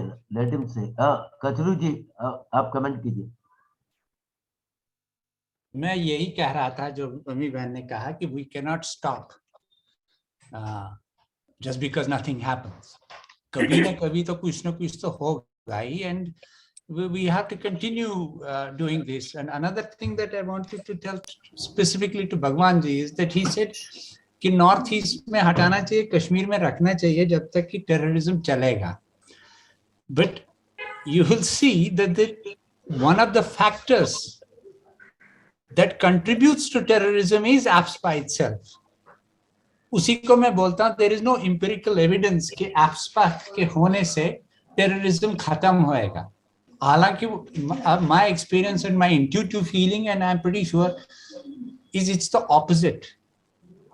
आपको जितना देर आप AFSPA रखेंगे उतनी देर injustice होगा और उतना ही terrorism बढ़ेगा. So this cycle has to be stopped and broken. और उसके लिए हमारे पास 2 ही ऑप्शंस हैं, एक तो पार्लियामेंट है और एक तो जुडिशरी है.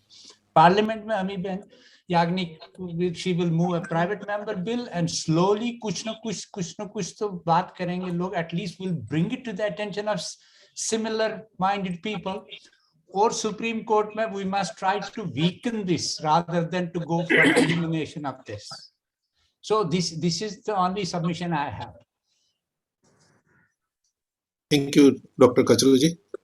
मैं रिक्वेस्ट कर रहा हूं अभी हमारे वटाली साहब को कि आप अपना व्यूज दीजिए। अभी तक जो डिस्कशन हुआ है उसमें यही है कि ये 63 साल चला है, 3 जनरेशन गई है, और कितने चलाएंगे आप? जब तक ये नॉर्थ ईस्ट की बात है, और कश्मीर की बात करें तो एटलीस्ट 32 इयर्स और कितने साल।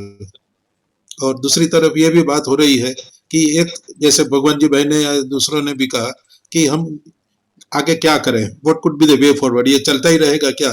सरकार तो सुनती नहीं है। तो सर आप बोलिए 5 मिनट, देन एक रोबिन जी बोलेंगे और then we will open the floor for discussion. Sir Bhatali sahab आपका माइक अनम्यूट कर लीजिए। Bhatali sahab is an IPS officer who has served in Jammu and Kashmir, and he is from Kashmir only. Yes, sir. I was surprised to hear one of the panelists saying that it should continue in Kashmir and it should be removed from Northeast. Is not justified. Probably he is misinformed about the situation. I don't know whether you are listening to me. Are you listening? Okay. So my point is that despite army fighting militancy right from 90 in Jammu and Kashmir, they have not succeeded in eradicating the militancy. And it is on record that one of the retired commander of the Northern Command has said that army has done its job, and now it is the job of the politicians to solve the political issue. So it is proved by the army itself that it is not an army issue. It is not a fighting militant or between army and militant. It's a political issue. Political issue has to be solved politically. That is my submission. And you must try and withdraw army gradually from certain areas, replace it by other forces, and see the results. There's no harm in it. But nobody is prepared to do that. And army is not also interested to leave the job.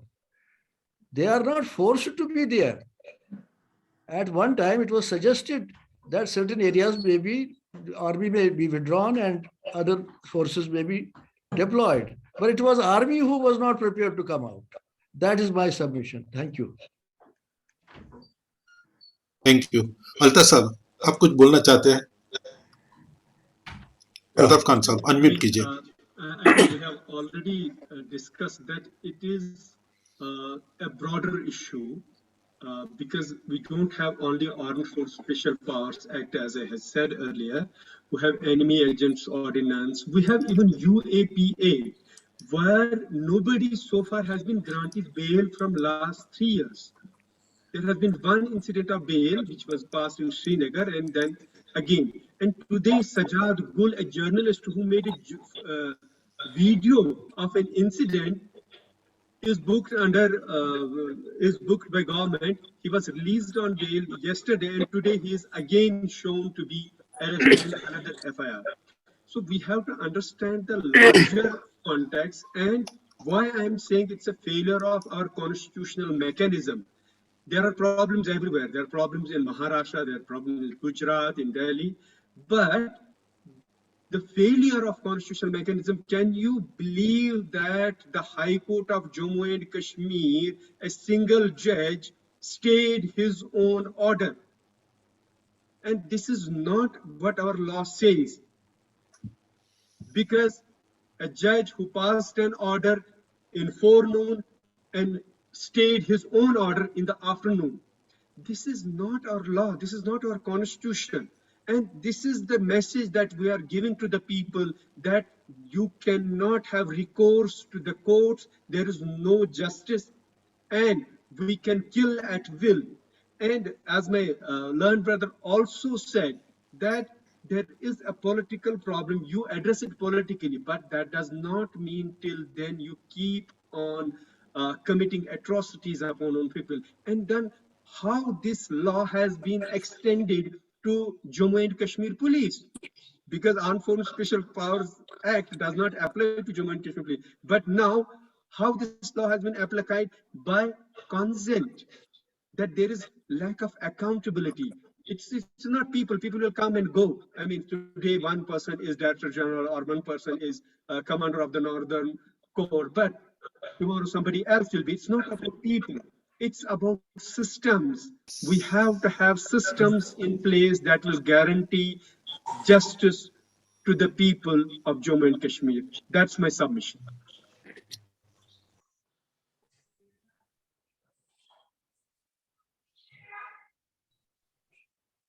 Praveen, please conclude within 3-4 minutes. Okay. Good evening, everyone, and pranam, and thank you, Praveenji, and I call him Guruji, and thank you, everyone. Here we have a lot of, all the invitees are so honored. They have experience, and I touch your feet, every one of you, and I greet each one of you and say thank you.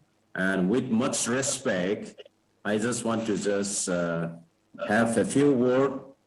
So all the speakers, what they have shared, it's wonderful, outstanding, and it's very much impressive, and also it's a must to not do that. And actually, when we speak about this story of AFSPA in Northeast, first, it was focused on the Nagas in Northeast. We all know this. The AFSPA story begins from Northeast, and this is how it started. And our advocate Babluji has already stated we have to see this historical background, but I will not go into that. But you see, everybody knows, and the government is looking to bring unity, and as our freedom fighters who brought unity, Sardar Patelji has brought all this India, more than 500, 600, union territory brought to unity. We all know this story. This Northeast, especially in Nagaland, in Manipur, especially these hilly areas. And even today, we know the Imphal Municipal Council area is not, called as district areas, even today. And it has been extending every 6 months. On 8 December 2021, it has been extended again, as declared all Manipur, excluding these municipal council areas in Imphal, is not district areas. And in Tirap, in Arunachal, Tirap, Changlang, and Londing, these are particularly pinpoint to it, where Nagas are inhabited. We all know the story. I'm not going to deeply go into that.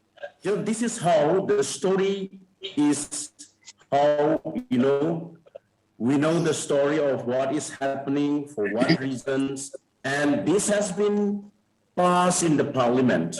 The bill has passed, and because of the bill, it has been implementing and it's working on it.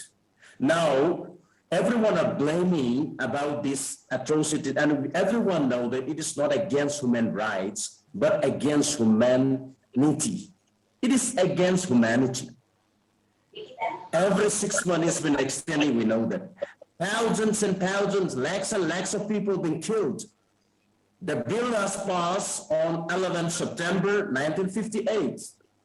And, seriously, it has been implementing until today, and it's now more than, 63 years, now 64 years running. So this is the reason, and the act doesn't matter whether it is overground or underground civilians, whatever it may be, they will do it as per the act. And we are blaming to the army. Everyone loves their family. Everyone loves their job. They want a defense. For the purpose, they are continuing. Because as long as the act is there, automatically they have to fulfill their duties. They have to salute, they have to respect. And as we have been discussed in the past, armies are not trained for this act. They have to search and continue for this. And this is an extra, additional job, additional training that they have to take up and implement to it. We all know this.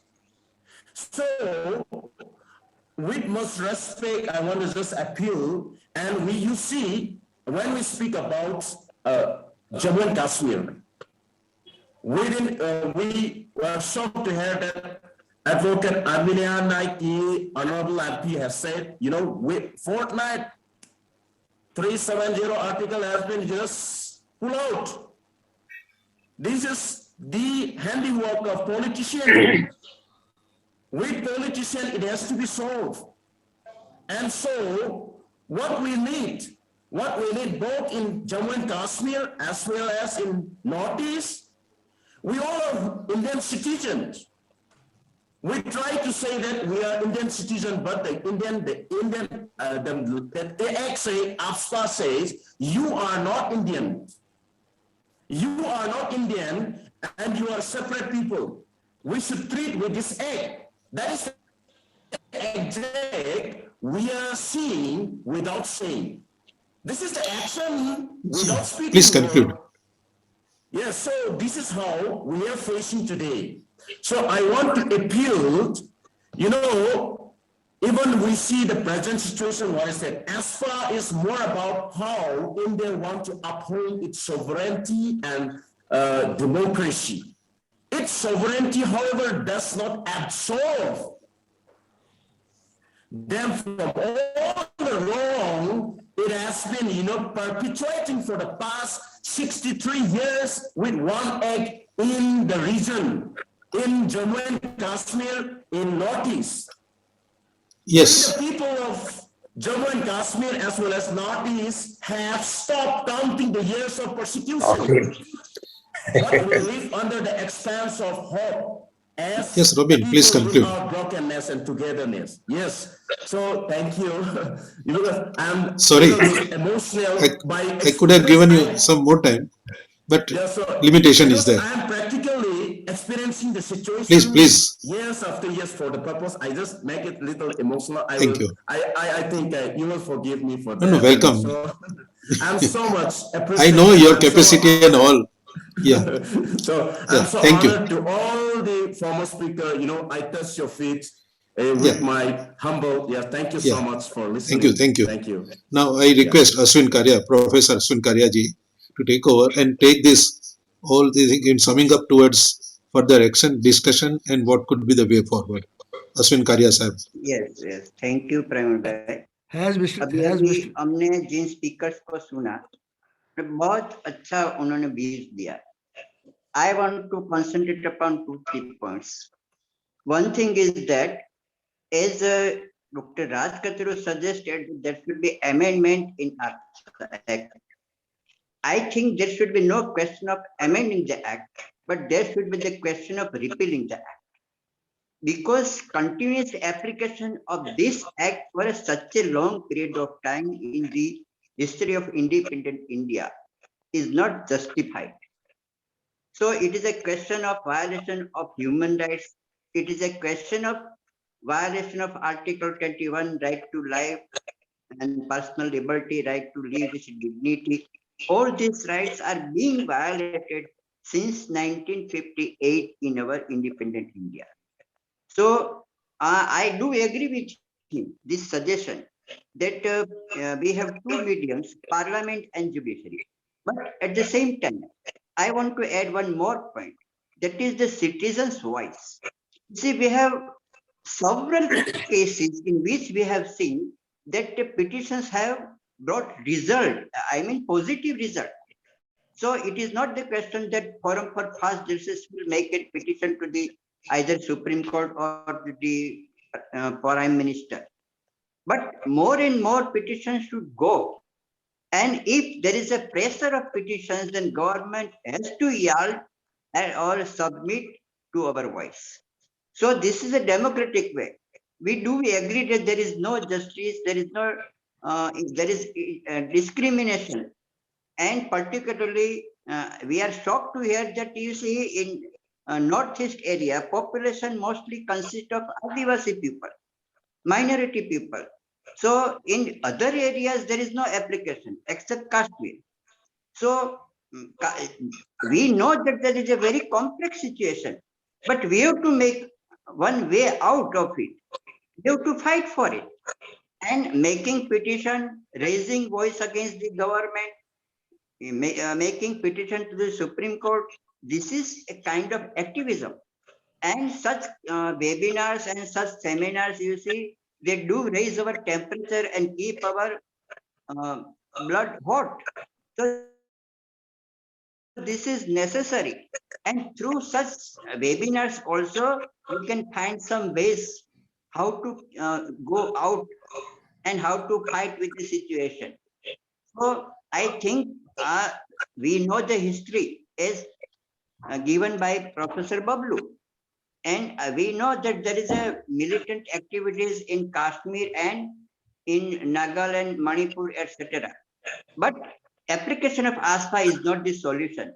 In fact, it is the government's arrogant attitude which compels the people to fight against the government. So the result of Naxalism, how does it come? You see, in West Bengal, you see there is a beginning of Naxalism.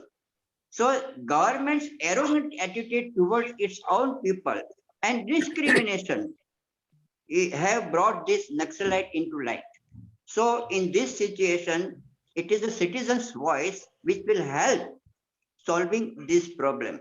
AFSPA has to go, whether it is from northeast area or from Kashmir.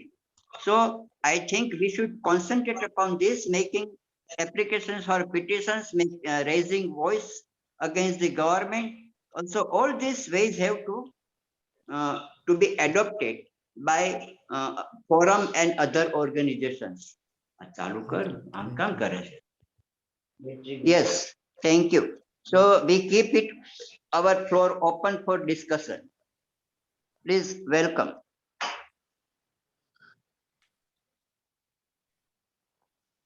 I want to ask something here. Yes, yes, I want to get into before I'll request Mr. Watali in 1 minute after me. I want to ask is that can we put together a team of people who can collect this data?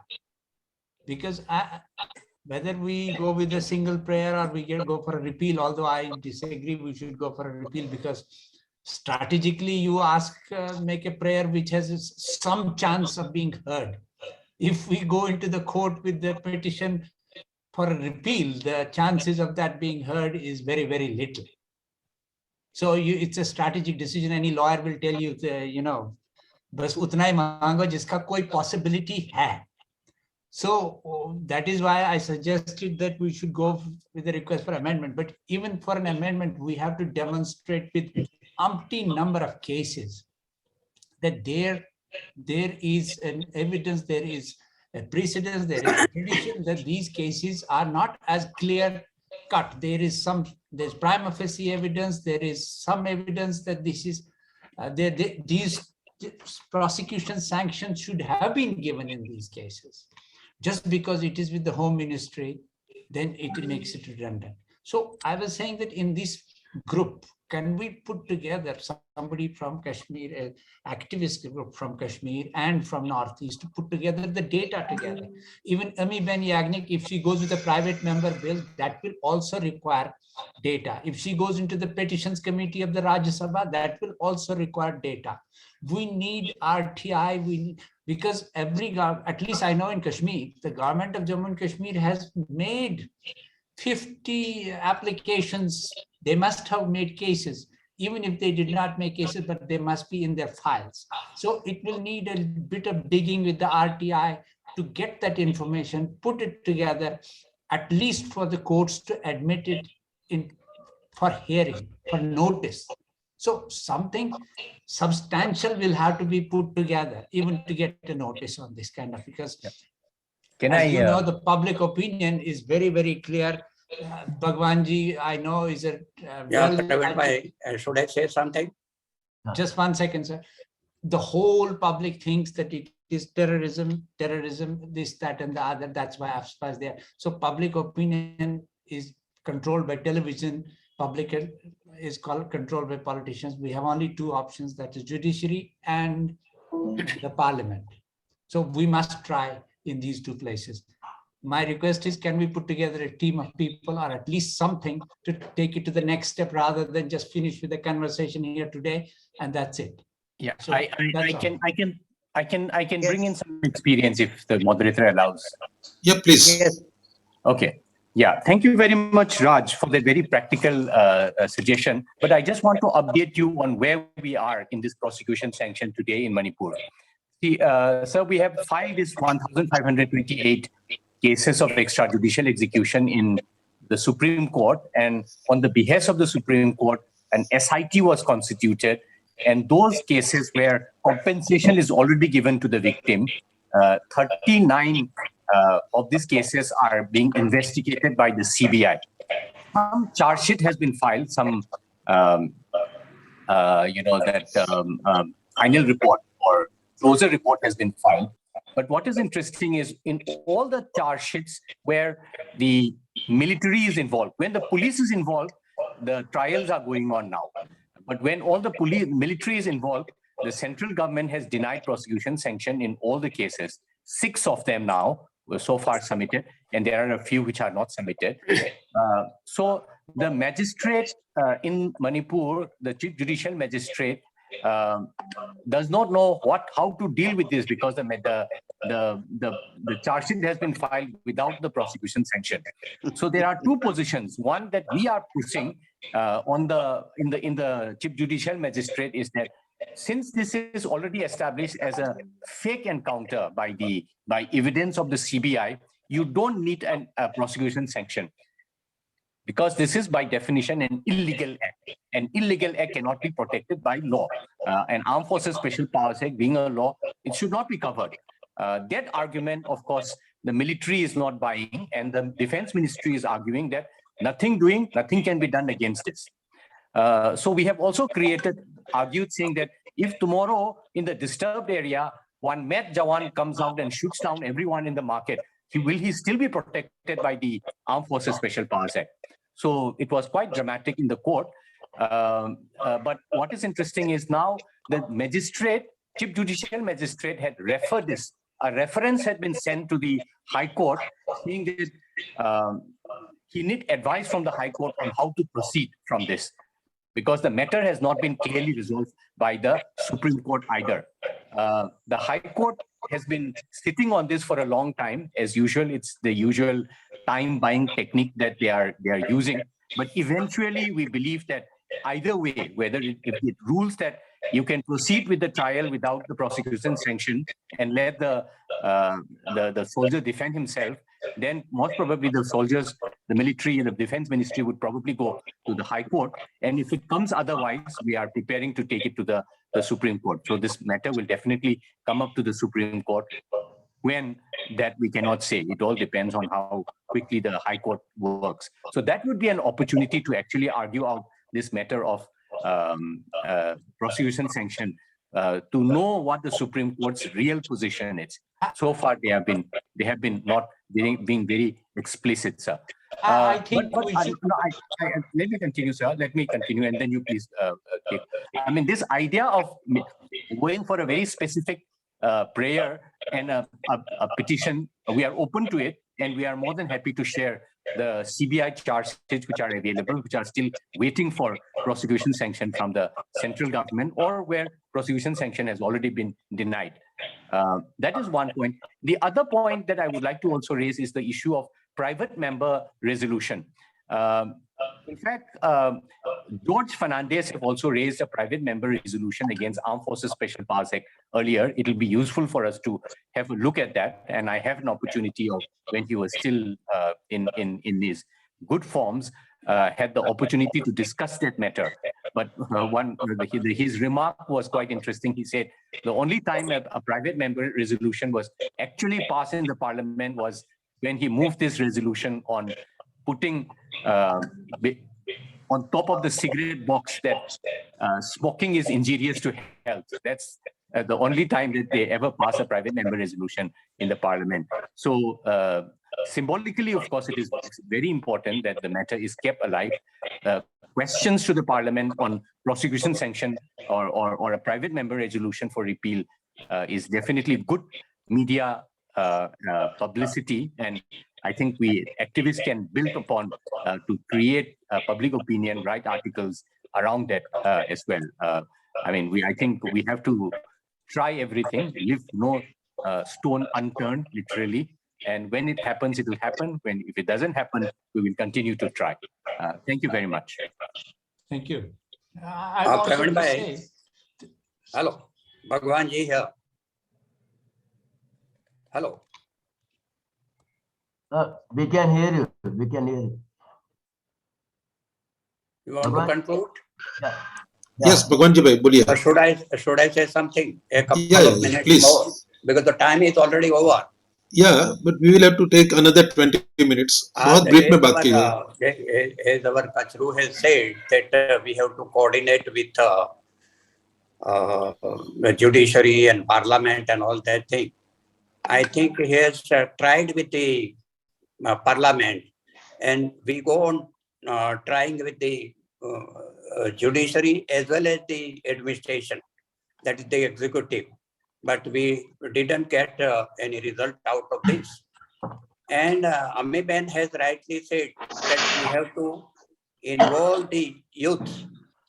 But this is not the era of Mahatma Gandhi. When the students left their studies and joined the movement of freedom fighter. But here, now, the students are studying, and after the study is over, they are involved in their career. They are not interested at all in any sort of activism. This is what I feel so. Yes, thank you, sir. Can I conclude, because I want to, why I'm intervening in between is Please. that I want to see that we have something substantial coming out of this. Yeah, naturally. That is why today we are meeting and discussing. 3 days of conversation. So I think we should agree between ourselves that we must go with a substantial petition in front of the Supreme Court that will have lot of information that has come from the previous petition of 1528 cases. The argument would be that, look, here also prosecution sanction was not given, has not been given in certain cases, whereas there is plenty evidence to prove and that these were atrocities. So that the likelihood, but the strength of this will be if we combine J&K and Northeast together. True. Rather than have them fighting separately. 1528 cases became a very popular thing. Everybody knew about it, but in a very different context, seeking justice for these people. Here, we are not going to seek justice for anybody in person. We are saying that we are going to seek an amendment in the view that there is a problem with this act, that this is useless. This clause in this act is of no use. You might as well throw it away. Yeah. So that should be our thing, but we cannot go without substantial data. And we need a team of researchers who can put together that data together. Otherwise, it's just going with a piece of small journalistic story. We're going to get dismissed in 2 minutes and finish. So yes, substantial out कर गए हैं. तो अगर हमें मिल जाएगा एक team north eastern J&K में, तो we should be able to, अगर 4-5 लोग भी टोटल एक टीम बनेगा, रिसर्चर्स का, एक्टिविस्ट का ये बनाएंगे, तो फिर तभी कोई फायदा होगा, नहीं तो नहीं. मैं रिक्वेस्ट करूंगा बबलू जी को इस पे 2 मिनट बोले कि take the responsibility of Northeast and yeah, please. Yeah, I'm happy. I'm happy to take. I cannot again cover the whole Northeast. I can definitely cover the cases that we are handling in Manipur. But Northeast is also very vast and complex and inaccessible. So it might be challenging for me. But I think what is important is emblematic cases. We are not doing a complete survey of all the human rights violations. No. Yeah, we can provide 6 cases. We have it in my office. We are more than happy to. I am only talking about if we get 50 cases in J&K which have been sent for prosecution. We know that the government of J&K has over the years sent these 50 cases. So they must have something on the file substantial that they sent it to Home Ministry. So even if we take 10 out of them. Subramaniam sir, unmute कीजिए. Unmute. Yes. आपके suggestions sir.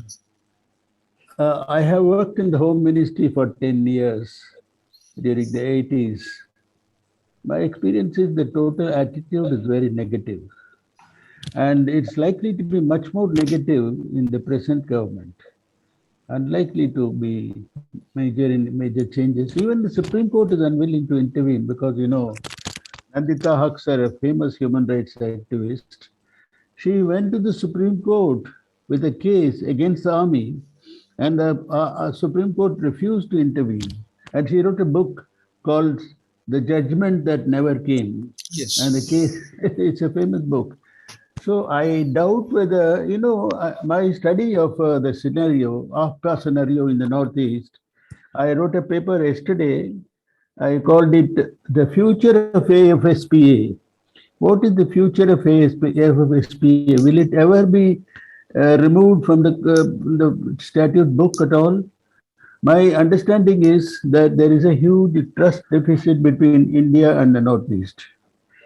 The Northeast is not trusted by the people by the government of India. That is why that it wants to have AFPA on the statute book, because the trust deficit between Northeast and India continues, because they feel that the entire Northeastern region is sympathetic to China. Now, if it is a China problem, then there is a need to settle the China problem by peaceful negotiations with China. But at the moment, there is no peace in the negotiations between China and India. The trust deficit continues. It is a political problem, as somebody has noted very rightly too. But this political problem has to be solved politically. How do we solve it? The problem is the China-India conflict is casting its reflection on the people of Northeast. The people of Northeast are paying the price for the tension between India and China. Why should the people suffer because there is a political conflict between India and China? I think there must be an attempt to solve the problem of China with India. That has to be done, and I think we have to make a strong recommendation to the government of India. Let us first resolve the trust deficit between India and the Northeast.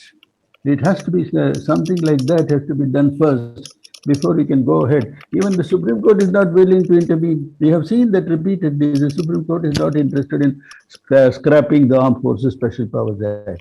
They will not do it because they feel that they also agree with the government. There is a, you know, there is a problem. The problem with China. So I feel my recommendation is that we should try very seriously to solve the problem with China, make peace with China, and also recommend policy measures on those lines. Otherwise, the AFPA will continue. As far as I can see, AFPA will continue as long as there is tension between India and China. So we have to work on that. Yeah. Thank you, sir. We go to Jagdeep Chhokar, sir. Please. I will, with due respect to Mr. Subramaniam, I think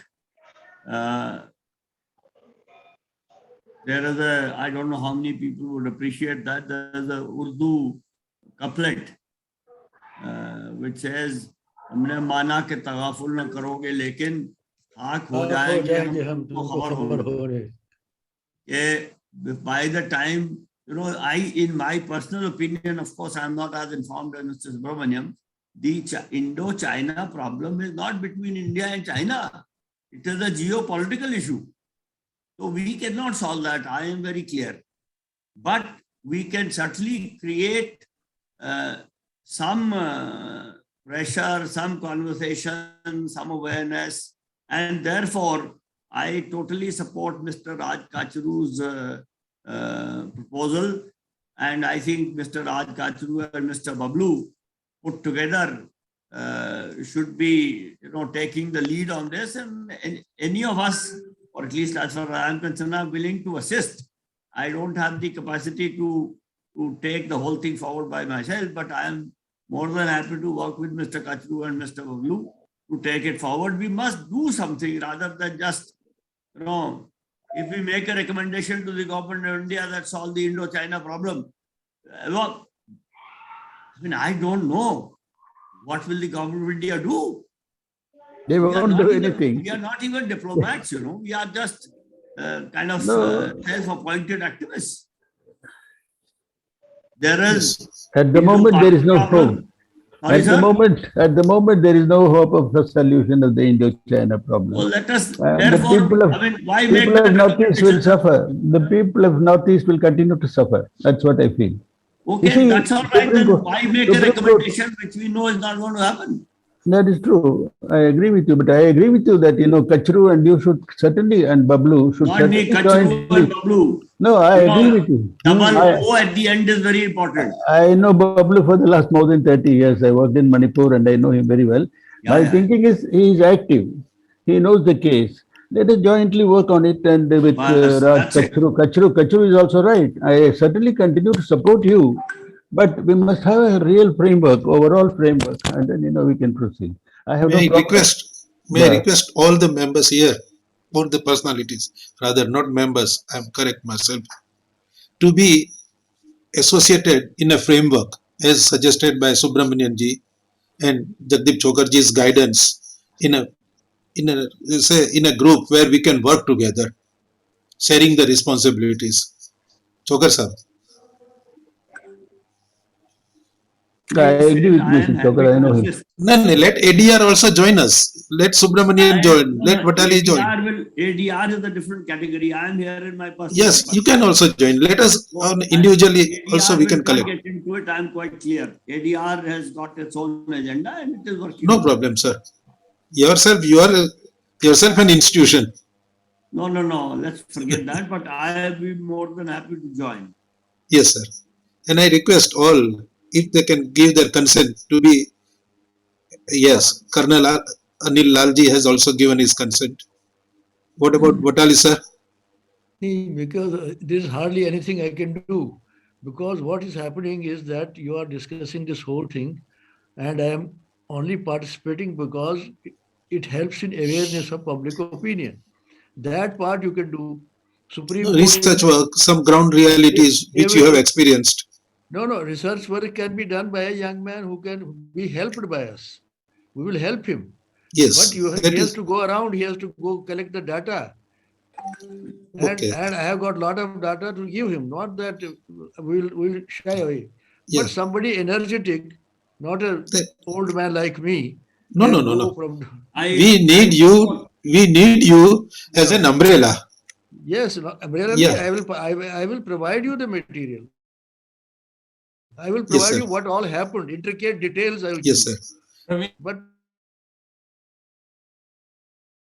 forum now. In Kashmir, we will put together a group of 2 or 3 young people. I'm sure I'll talk to Watali Sahab and Farooq Sahab and others.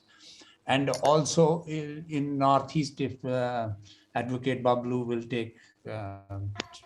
introduce us to a group of 3-4 people, it will take 6 months to 1 year or so.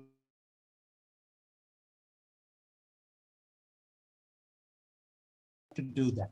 So what we can do within our limited capacity is this, and this is what we should do. Yes. That's why I had suggested that Mr. Kacharu and Mr. Bablu should be the core group, and they can ask for anybody to assist them, whatever they think, and whoever is willing and able should do that. Bhagwanji, not expanded too big a group. Large groups don't work actually. No, they don't. Agree, sir. Bhagwan, Bablu ji? Mr. Lall wants, is raising his hand for a long time, so I Yes, thought I'd Mr. get it. Lal sir, unmute कीजिए sir, Anil Lal ji, unmute, mic बंद है आपका। Unmute करिए, unmute Lal ji, unmute करिए। आपका mic देखिए। Tap to speak. Yes sir, फिर बंद हो गया। आपका वीडियो भी बंद हो गया। अनम्यूट। अभी Can you hear me, sir? Yes, Can sir. you hear me? Yes, And yes. are you able to see my video? No, video अभी बंद है। कोई बात नहीं सर, आपकी आवाज सुन रहे हैं। अच्छा सर, ऐसा है कि it's we are all of us are very lucky. एक minute sir, that we have legendary IPS officers today in the group. I want to say special reference with Padam Shri Dr. S. Subramanian. He has authored number of books, and one book that he has authored, which I've been carrying as a Bible for last 13 years with me, Human Rights and Police. It runs into 12 chapters, and I am giving lectures to the young officers out of this book with a special reference to the role of armed forces. So the need of the hour, as everyone has felt, AFSPA is not going to go that very soon. And on top of it, we army officers or jawans are not trained for a police role, tell me, and we don't like to do it, sir. We were trained for primary role, and we believe that is our bread and butter, not policing. That is the role of the police. So government politicians should ensure training of the police accordingly, equipping them, strengthening them. And with the reference of this talk just now, I request Dr. Subramanian sir, who is a Padam Shri, who was Director General of CRPF and NSG, and various other important appointment in Ministry of Home he has held. I've attended series of the lecture, very impressive and very inspiring as far as human rights was concerned and the role of the police. So same book should be written for young officers as human rights and role of armed forces officers.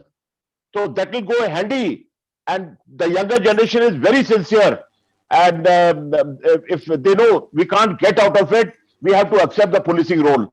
So if they read this 12 chapters of book, especially translated in the role of armed forces in Northeast and in Kashmir or wherever AFSPA is clamped, this book is going to be very handy for them. But currently, he has been delivering lecture to army officers in various fora. But the book is only that he has authored number of other books. So again, my prayer to sir is, sir, if you can translate with the help of others this book and title it as Human Rights and Armed Forces. Thank you, sir. Welcome, sir. Any Ameeben, आपकी भी बात सुनना चाहेंगे? Unmute, please. I've always maintained from the beginning that we should have a data, because if at all when we prepare for the petition, we should, apart from all the history which the note you submitted has, and all the committee recommendations by the committee that was formed, and the earlier petition also, the contentions raised in that. But without data, how do we prove that these are human rights violations, and access to justice is absolutely impossible? And why it is impossible? Because there is a procedure which is inherent and spelt inside that act, which comes to Kachruji's issue, that we try to remove that, and we will come to know that, well, at least access to the system has become easier by removing this particular thing. So we need data. That is the first and foremost. The rest will fall into place. For that, I think we should have people who are on the ground in both the parts, and they should be in touch with us. How do we go about it? I think we'll have to ask Advocate Babluji and Altafji. Thank you, madam. One thing regarding technology, how we can use the technology. Prithipal ji, आप कुछ बोलेंगे? Prithipal ji is the person who was, मैं हिंदी में कह देता हूँ कि वो all India food processing industries association के अध्यक्ष रहे हैं, widely travel through out the world, is a technologist, और कई बार हम लोग से भी चर्चा में यही कहते हैं कि बॉर्डर को पोरस बॉर्डर, ये बॉर्डर, उसको टेक्नोलॉजी यूज क्यों नहीं करते हैं? When we are talking of technology, why we are not using the technology in our policing? Sir, आपसे कुछ सुनना चाहेंगे? ये अपना थैंक्स प्रवीण भाई। ये जो आप आज का जो विषय है उसके ऊपर तो ज्यादा मैं नहीं इनपुट दे सकता, बिकॉज ये जो एक्ट्स का है इनके बारे में मुझे ज्यादा नॉलेज नहीं We है। are talking about technology, sir. नहीं, वही मैं बता रहा हूँ। लेकिन एक चीज जो है, जो टेक्नोलॉजी के रिलेशन में हम लोगों ने सो फार ये 5-7 साल जो 8 साल से यहाँ पंजाब में किया है, वो ये है कि ये जो use of technology for implementing the government policies at the ground level in the village. That is what we are pushing. And in that relation, एक चीज जो मैं शेयर करना चाहता हूँ आपसे, इसी चीज को लेके ही what we have done in Punjab.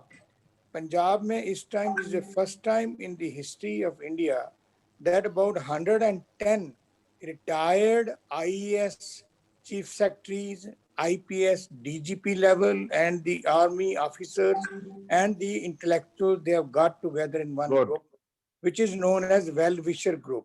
And that well-wisher group is also will be addressing and is addressing the issue of which Mr. Jagdeep Chhokar has raised.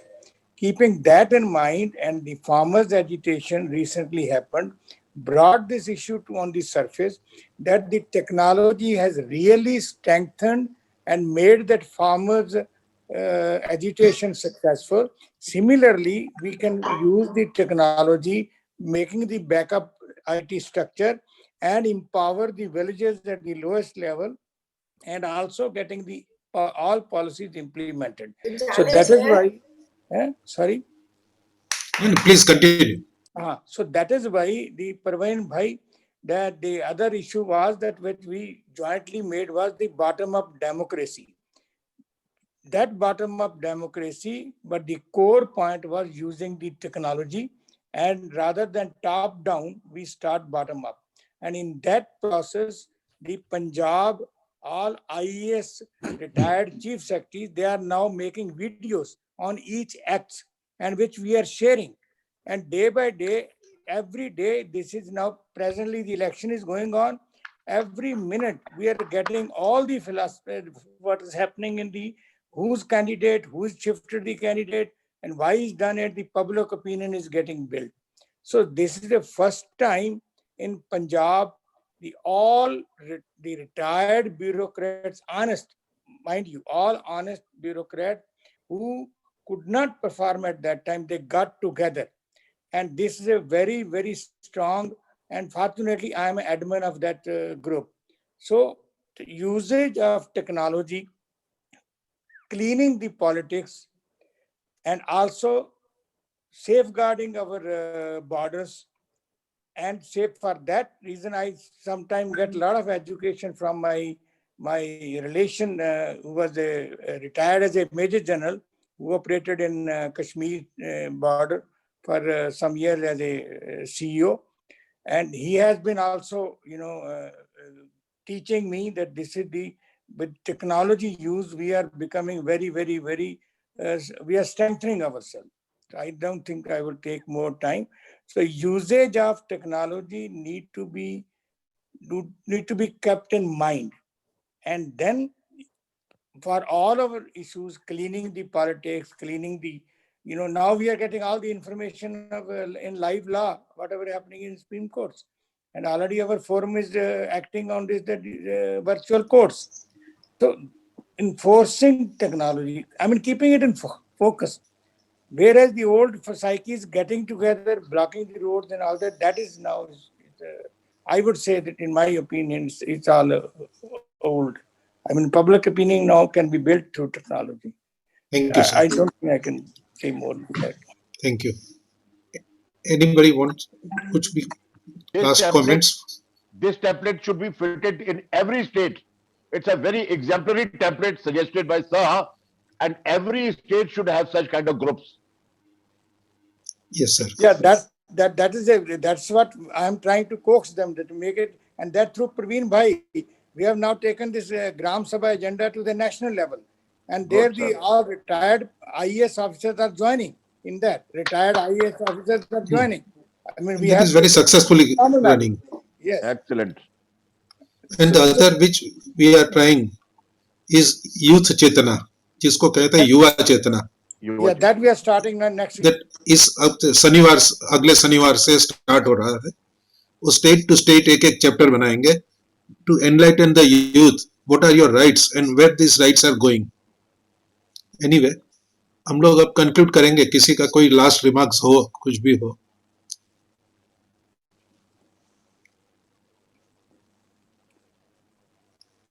Chhokar साहब, आपके आशीर्वाद वचन. नहीं, आशीर्वाद की तो कोई बात नहीं है, मेरे से बुजुर्ग लोग यहाँ हैं, बट मैं समझता हूँ ये जो जहाँ तक मुझे समझ में आया कि कचरू साहब और बबलू जी इसको लेकर जरा आगे बढ़े. और मैं प्रतिपाल जी को, मैं अभी आपको मैसेज दे रहा था प्रवीण भाई के प्रितपाल जी का फोन नंबर मुझे भेजिए, मैं उनसे अलग से बात करूंगा. मैं भेज देता हूँ, दोनों को एक दूसरे का नंबर दे देता हूँ. बहुत जरूरी बात है. Thank you sir. Thank you. अच्छा, बिफोर वी क्लोज, मैं रिक्वेस्ट करता हूँ डायना देवी जी को, आप अपना जो प्रॉब्लम बता रहे थे वो अभी बता दीजिए, because the subject was not there, जो आप बता रहे थे, इसीलिए मैंने आपको नहीं बुलाया. आप बहुत ब्रीफ में आप बताइए, how, what is your problem. नहीं, that's not only my problem. वो सिर्फ मेरा ही प्रॉब्लम नहीं है, जितने भी मणिपुर में जो मणिपुरी मैतेई जो रहते हैं उन लोगों का है. तो मैं जो मेमोरेंडम है मैं ग्रुप में शेयर कर दूंगी, और रोबिन सर जो है, ब्रदर जो है, वो आप लोग तक पहुंचा देंगे वो पेपर, और आपको उसको देख लीजिए. और उसके बाद आप लोग का जितने भी कमेंट्स है और जो भी क्या कहते हैं, क्या होना चाहिए या क्या हो सकता है, वो राय आप दे दीजिए सब. ये मामला क्या आपका आदिवासी टाइटल का है? Yes, schedule caste. तो एनीवे, उसके लिए रॉबिन को भी पता होगा, अखिल भारतीय आदिवासी विकास परिषद है, and robin must be knowing उनके जो ऑफिसर्स हैं उनको. Anyway, I will get you in touch with them.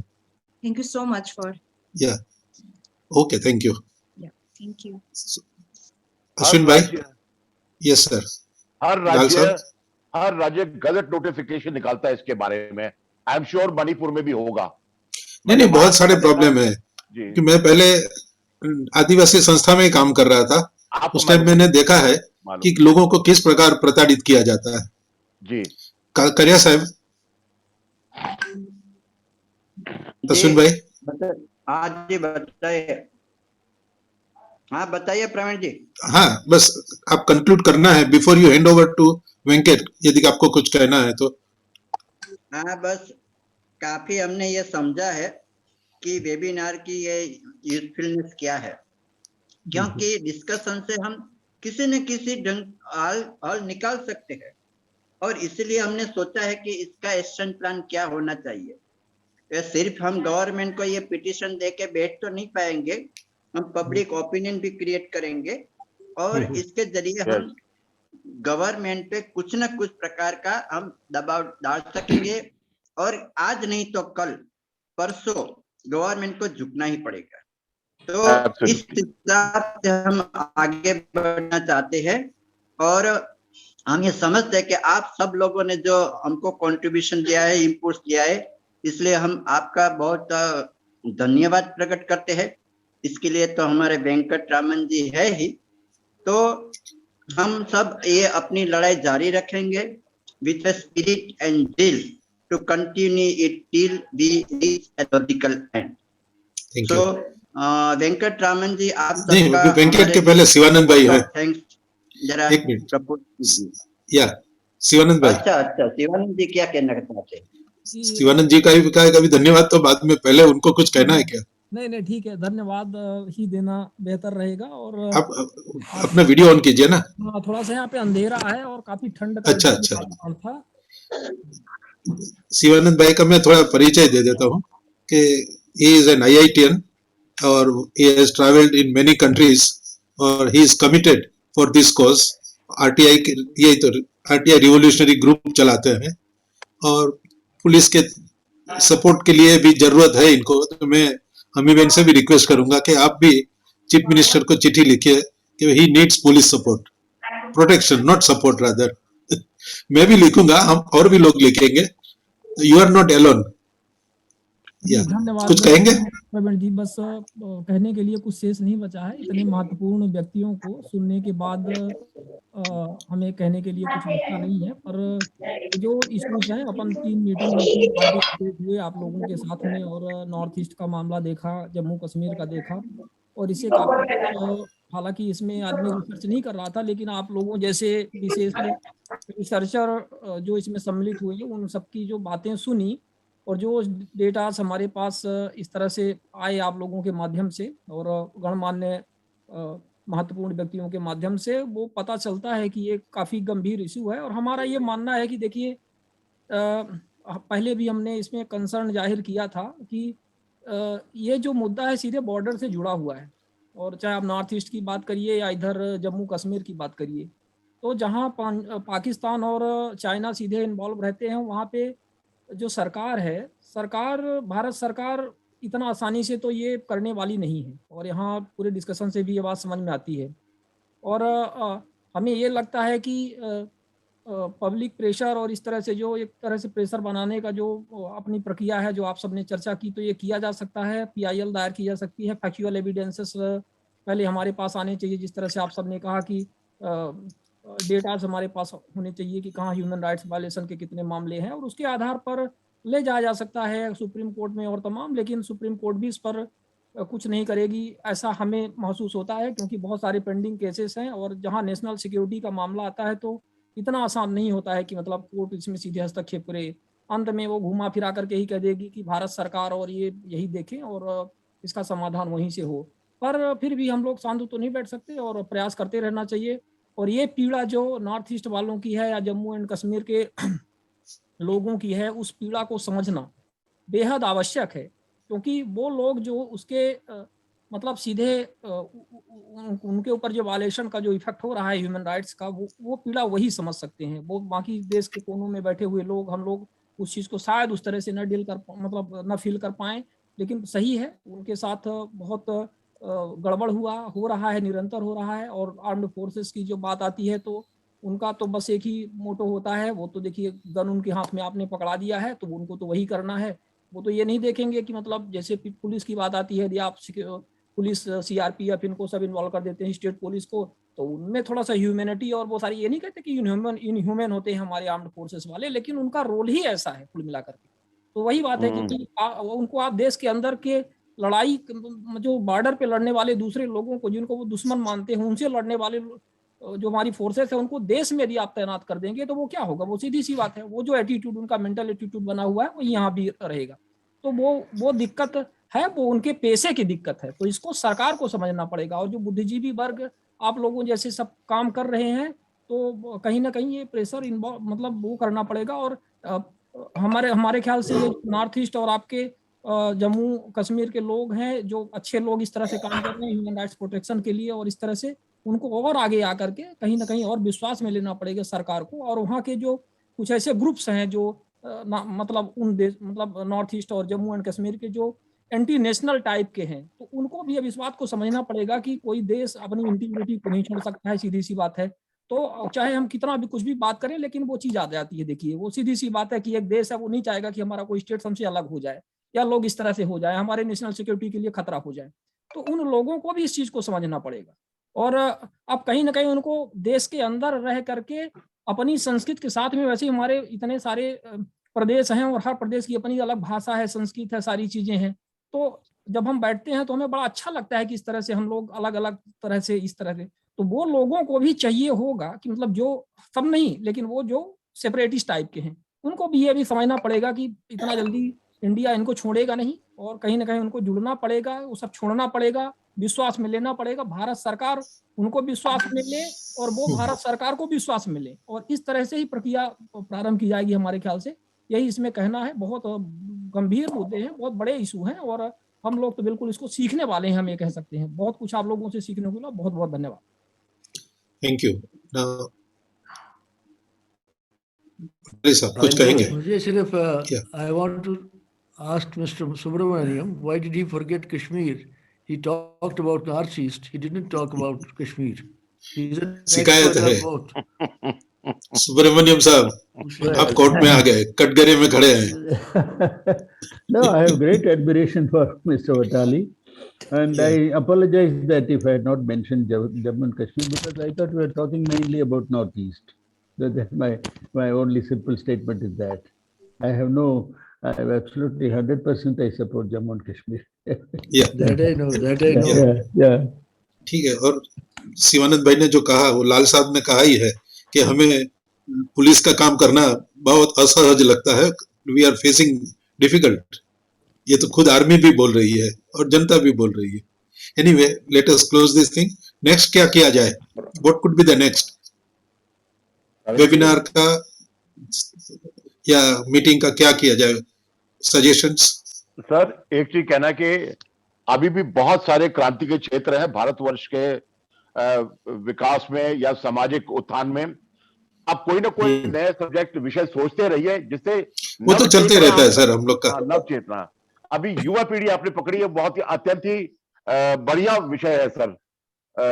And काफी प्रॉब्लम उस एरिया में भी है. जब मैं स्कूल कॉलेज में जाता हूं तो छात्र लोग कंफ्यूज हैं, हम करें तो क्या करें, हमको कोई गाइड ही नहीं कर रहा है. आप उस मिशन में आइए साथ में हम लोग के. जी जी जी. नेक्स्ट सैटरडे गुजराती में होगा, आपको इनवाइट करेंगे. अब देखिए कुछ संडे को क्यों नहीं रखते सर? नहीं, वो डे संडे के लिए अलग चीज होती है. अच्छा अच्छा, ठीक ठीक ठीक. ये सैटरडे इवनिंग का है. अश्विन भाई को मालूम है टाइमिंग के बारे में. He is the person who has organised this thing. I am ready. या तो we will inform you. Ashwin भाई, time? Mr. Patel. 4:30 to 6:30 every Saturday. 4:30 to 6:30. Initially, the first program is in Gujarati. Every state we will go one by one, and Gujarati will continue. Okay. Mr. Patel. Yes, sir. Watali, sir. Mr. Patel, please invite journalists from our state, Jammu, Kashmir. Yeah. And they will be able to throw more light on the I will issues. talk to you, sir. I will talk to you over phone. You give me some names of journalists and telephone number and introduce us so that we can do the things. Of them, but I can help you. Yes. I will. No, yeah, please. Anuradha Bhashin ji was supposed to come today. Yes. No, she is there, but others are also to be invited. Yeah, we will talk to them, all of them, and there will be one webinar exclusively with you people as well as them. All of us will be there, and there will be few journalists. Yes, shall we close this thing? Thank you. Yeah, we will go to Venkatramanji for vote of thanks. Thank you, Praveen bhai.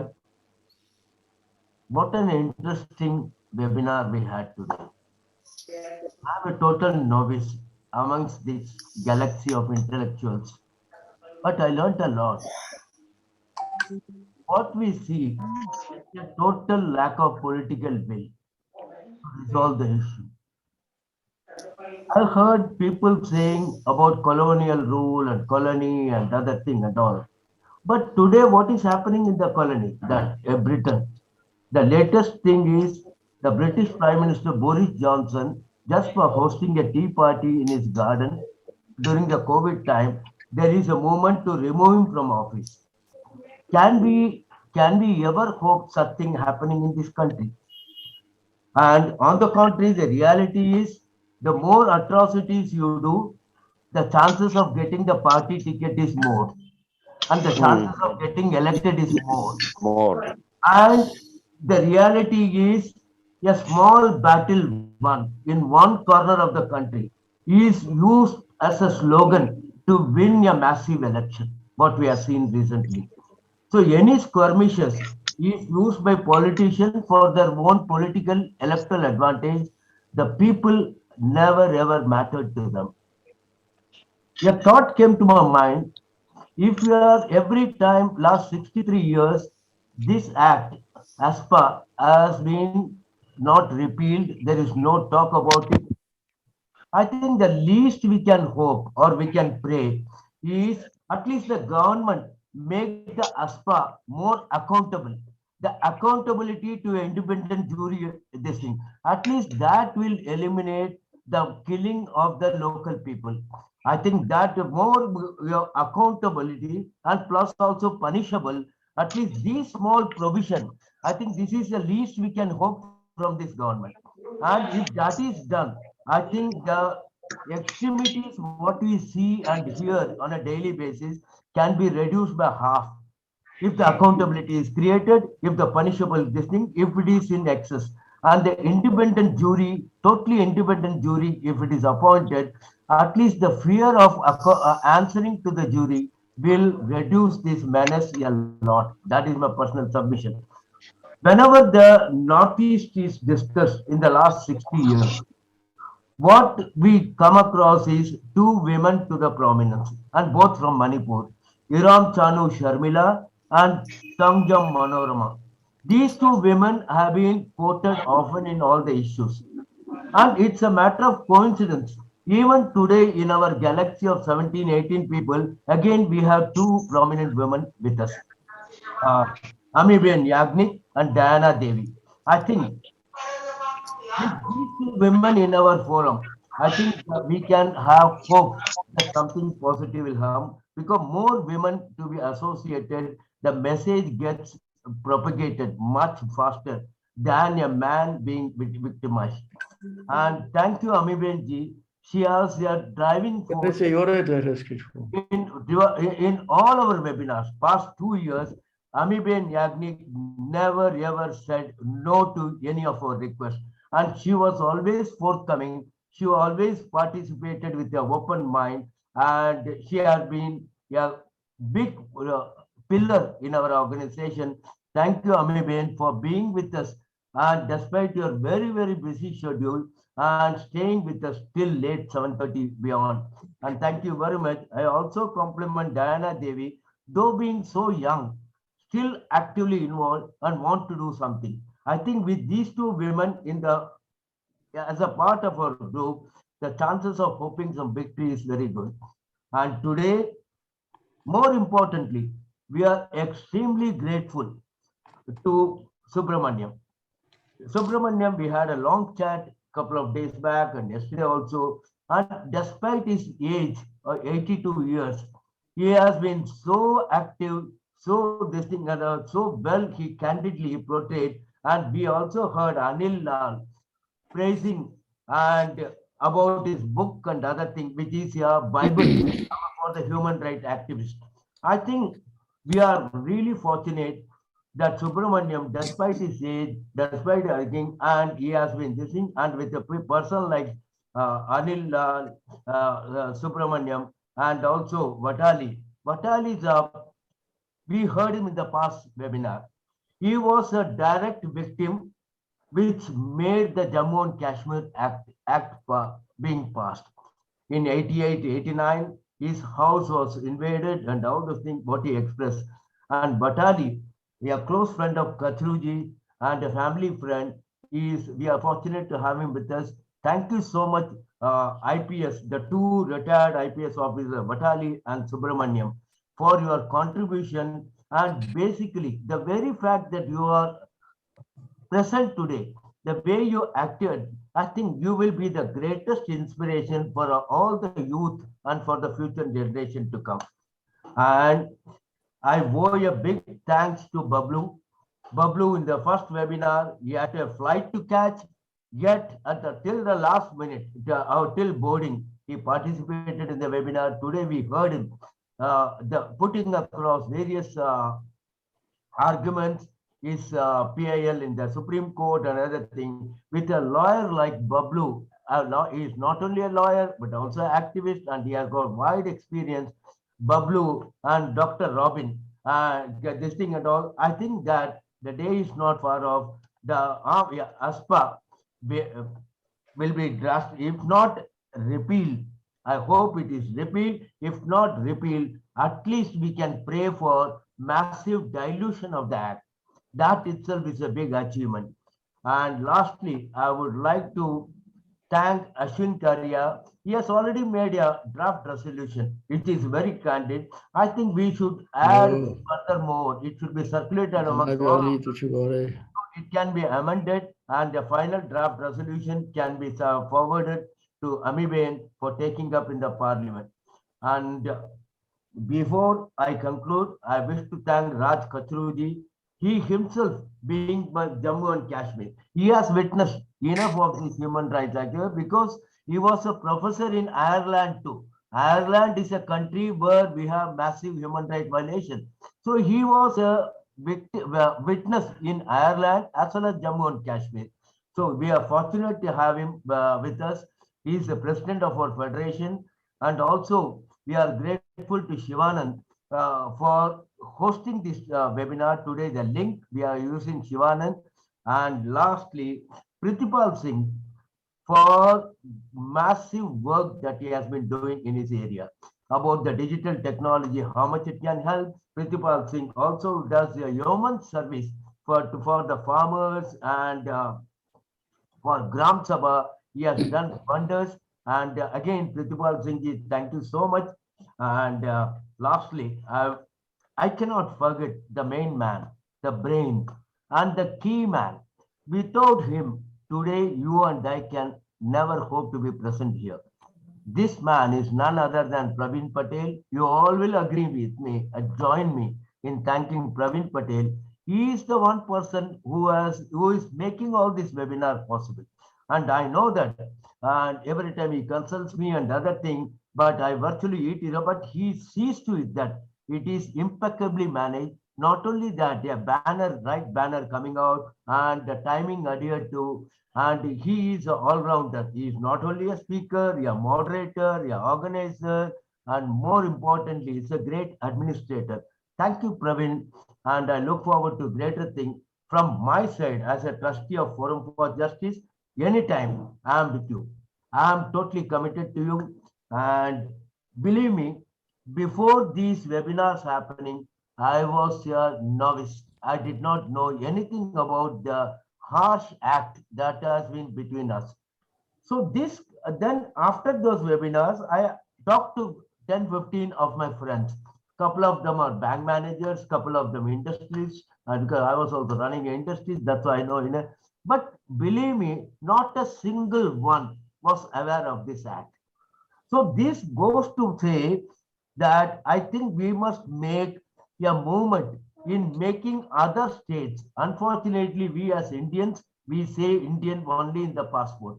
Otherwise, by mind and by physics and by thinking, we are only regional in nature. We are not at all Indian by nature.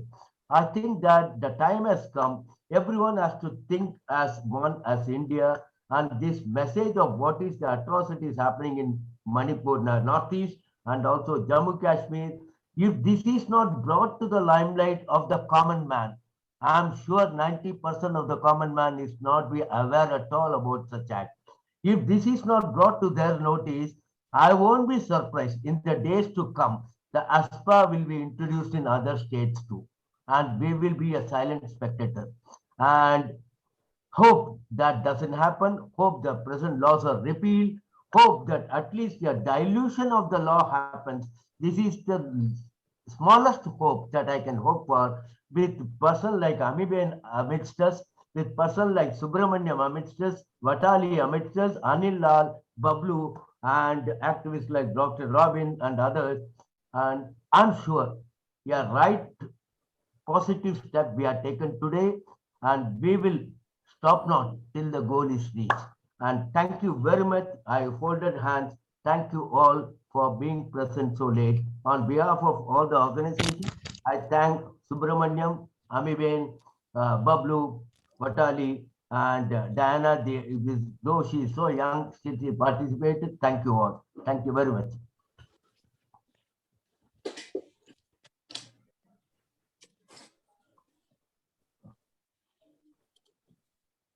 तो प्रवीण जी इसको finish किया जाए.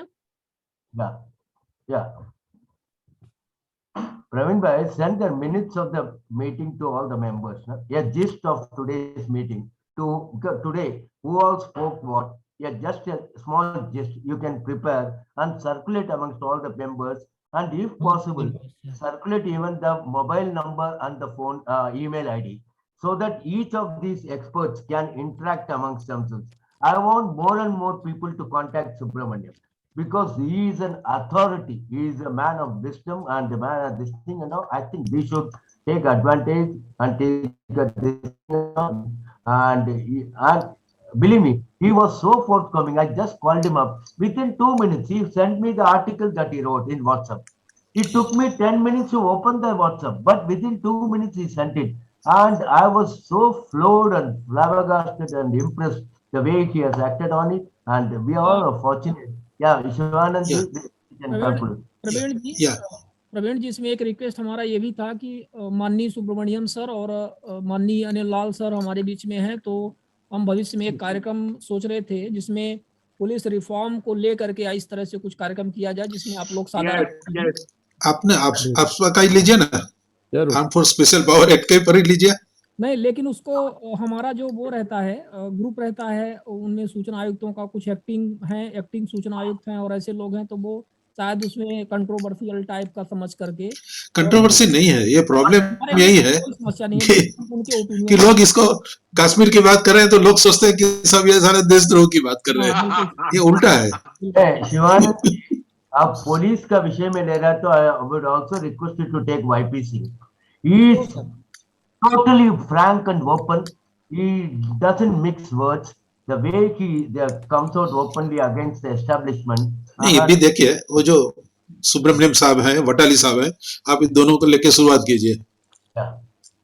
Subramaniam sir, about the police, police reform on any Sunday. Yes. Will you be interested, sir, to join as a speaker, as a guest speaker? Yourself and Watali, sir. कहना चाहूंगा, मैंने दोनों sir Just a minute, लाल साहब 1 minute. तो आप और वटाली साहब दोनों रहेंगे संडे के लिए, डेट जो है आपसे बात करके फाइनल करेंगे विच संडे, ठीक है sir? I think you also invite YP Singh because we can introduce them and it will. एक साथ बहुत सारे लोग नहीं आ सकते, फिर वो अभी वटाली साहब और सुब्रमण्यम रहे, फिर YP सिंह साहब को भी बात करेंगे। यस लाल साहब, आप कुछ कह रहे थे? मैं तो इतना कहना चाहता हूँ कि वटाली सर जब थे, बहुत नाम था इनका, 1989-88 की बात कर रहा हूँ तब, और इनको ये भी मालूम है जनरल हमीद गुल ने कैसे हथियार पंपिंग शुरू कर दी जब सोवियत रशिया में सोवियत रशिया छोड़ना शुरू होता, और जनरल हमीद गुल ने पूरे रिसोर्स डाइवर्ट करने शुरू कर दिए। अब besides this, he had played lot of heroic roles that he became a role model even for the army officers. And same goes for Subramanian sir.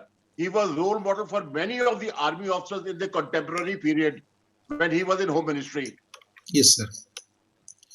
Shivanand भाई, आप डेट बता दीजिएगा कौन सा संडे को रखना है। और दूसरी एक रिक्वेस्ट मेरी यह है कि वेंकट जी और सुब्रमण्यम सर, लाल सर, सबसे कह रहा हूं कि shall we make a WhatsApp group of ये AFSPA लेके, arm force special power act, उसको लेके एक WhatsApp ग्रुप बनाए जो हमारे जो आज जितने स्पीकर्स हैं उन्हीं के लेकर। Yes, I am very happy to do that. Yes, लाल साहब। Not a bad idea. मेरा प्रॉब्लम ये है, मैंने 19 स्टेटों में सैनिकों का वेलफेयर ग्रुप खोल रखा है, सभी के फ्री के मुकदमे लड़ना, वेलफेयर देखना उनका, not only them, even police CAPF वाले जवानों का। तो इतना मुझे ऑक्युपाई हो जाता, पर आई कैन कम। इसमें क्या होगा, जो मैसेज जो होंगे एक्सक्लूसिवली इसी का ही होंगे। ये गुड मॉर्निंग गुड नाइट नहीं करना है, बिल्कुल। हाँ सर, वो सबसे बड़ा प्रॉब्लम है। उधर कोई पूजा पाठ नहीं होना चाहिए सर। कुछ भी नहीं, नथिंग एक्सेप्ट ये AFSPA को लेके बात हो, जम्मू कश्मीर और मणिपुर। मणिपुर मतलब north east, Jammu Kashmir north east को छोड़ के दूसरी बात उसमें ना है। और प्रोफेशनल ओनली, यस एग्जैक्टली। तो एक मिनट, लाल साहब ने कंसेंट दिया है, सुब्रमण्यम सर को पूछना है। Oh yes, I have absolutely no problem. Okay, we'll talk with Watali sir and other people also, and then we'll create this group. Impressive to see Subramanian sir is still very young, sir. Yes, Venkat ji कुछ कह रहे थे? I think the WhatsApp group will be more beneficial because many people get strange ideas. नहीं, problem ये होता है कि लोग उल्टा पुल्टा कुछ भी डाल देते हैं, No, not that. No, not this group. Yeah, you see, आप बाकी group का बात कर रहे हैं. This is an intellectual, highly intellectual, highly. Very true. Very So true. what happens is, Yes. sometimes I get ideas in the midnight while sleeping or in the morning.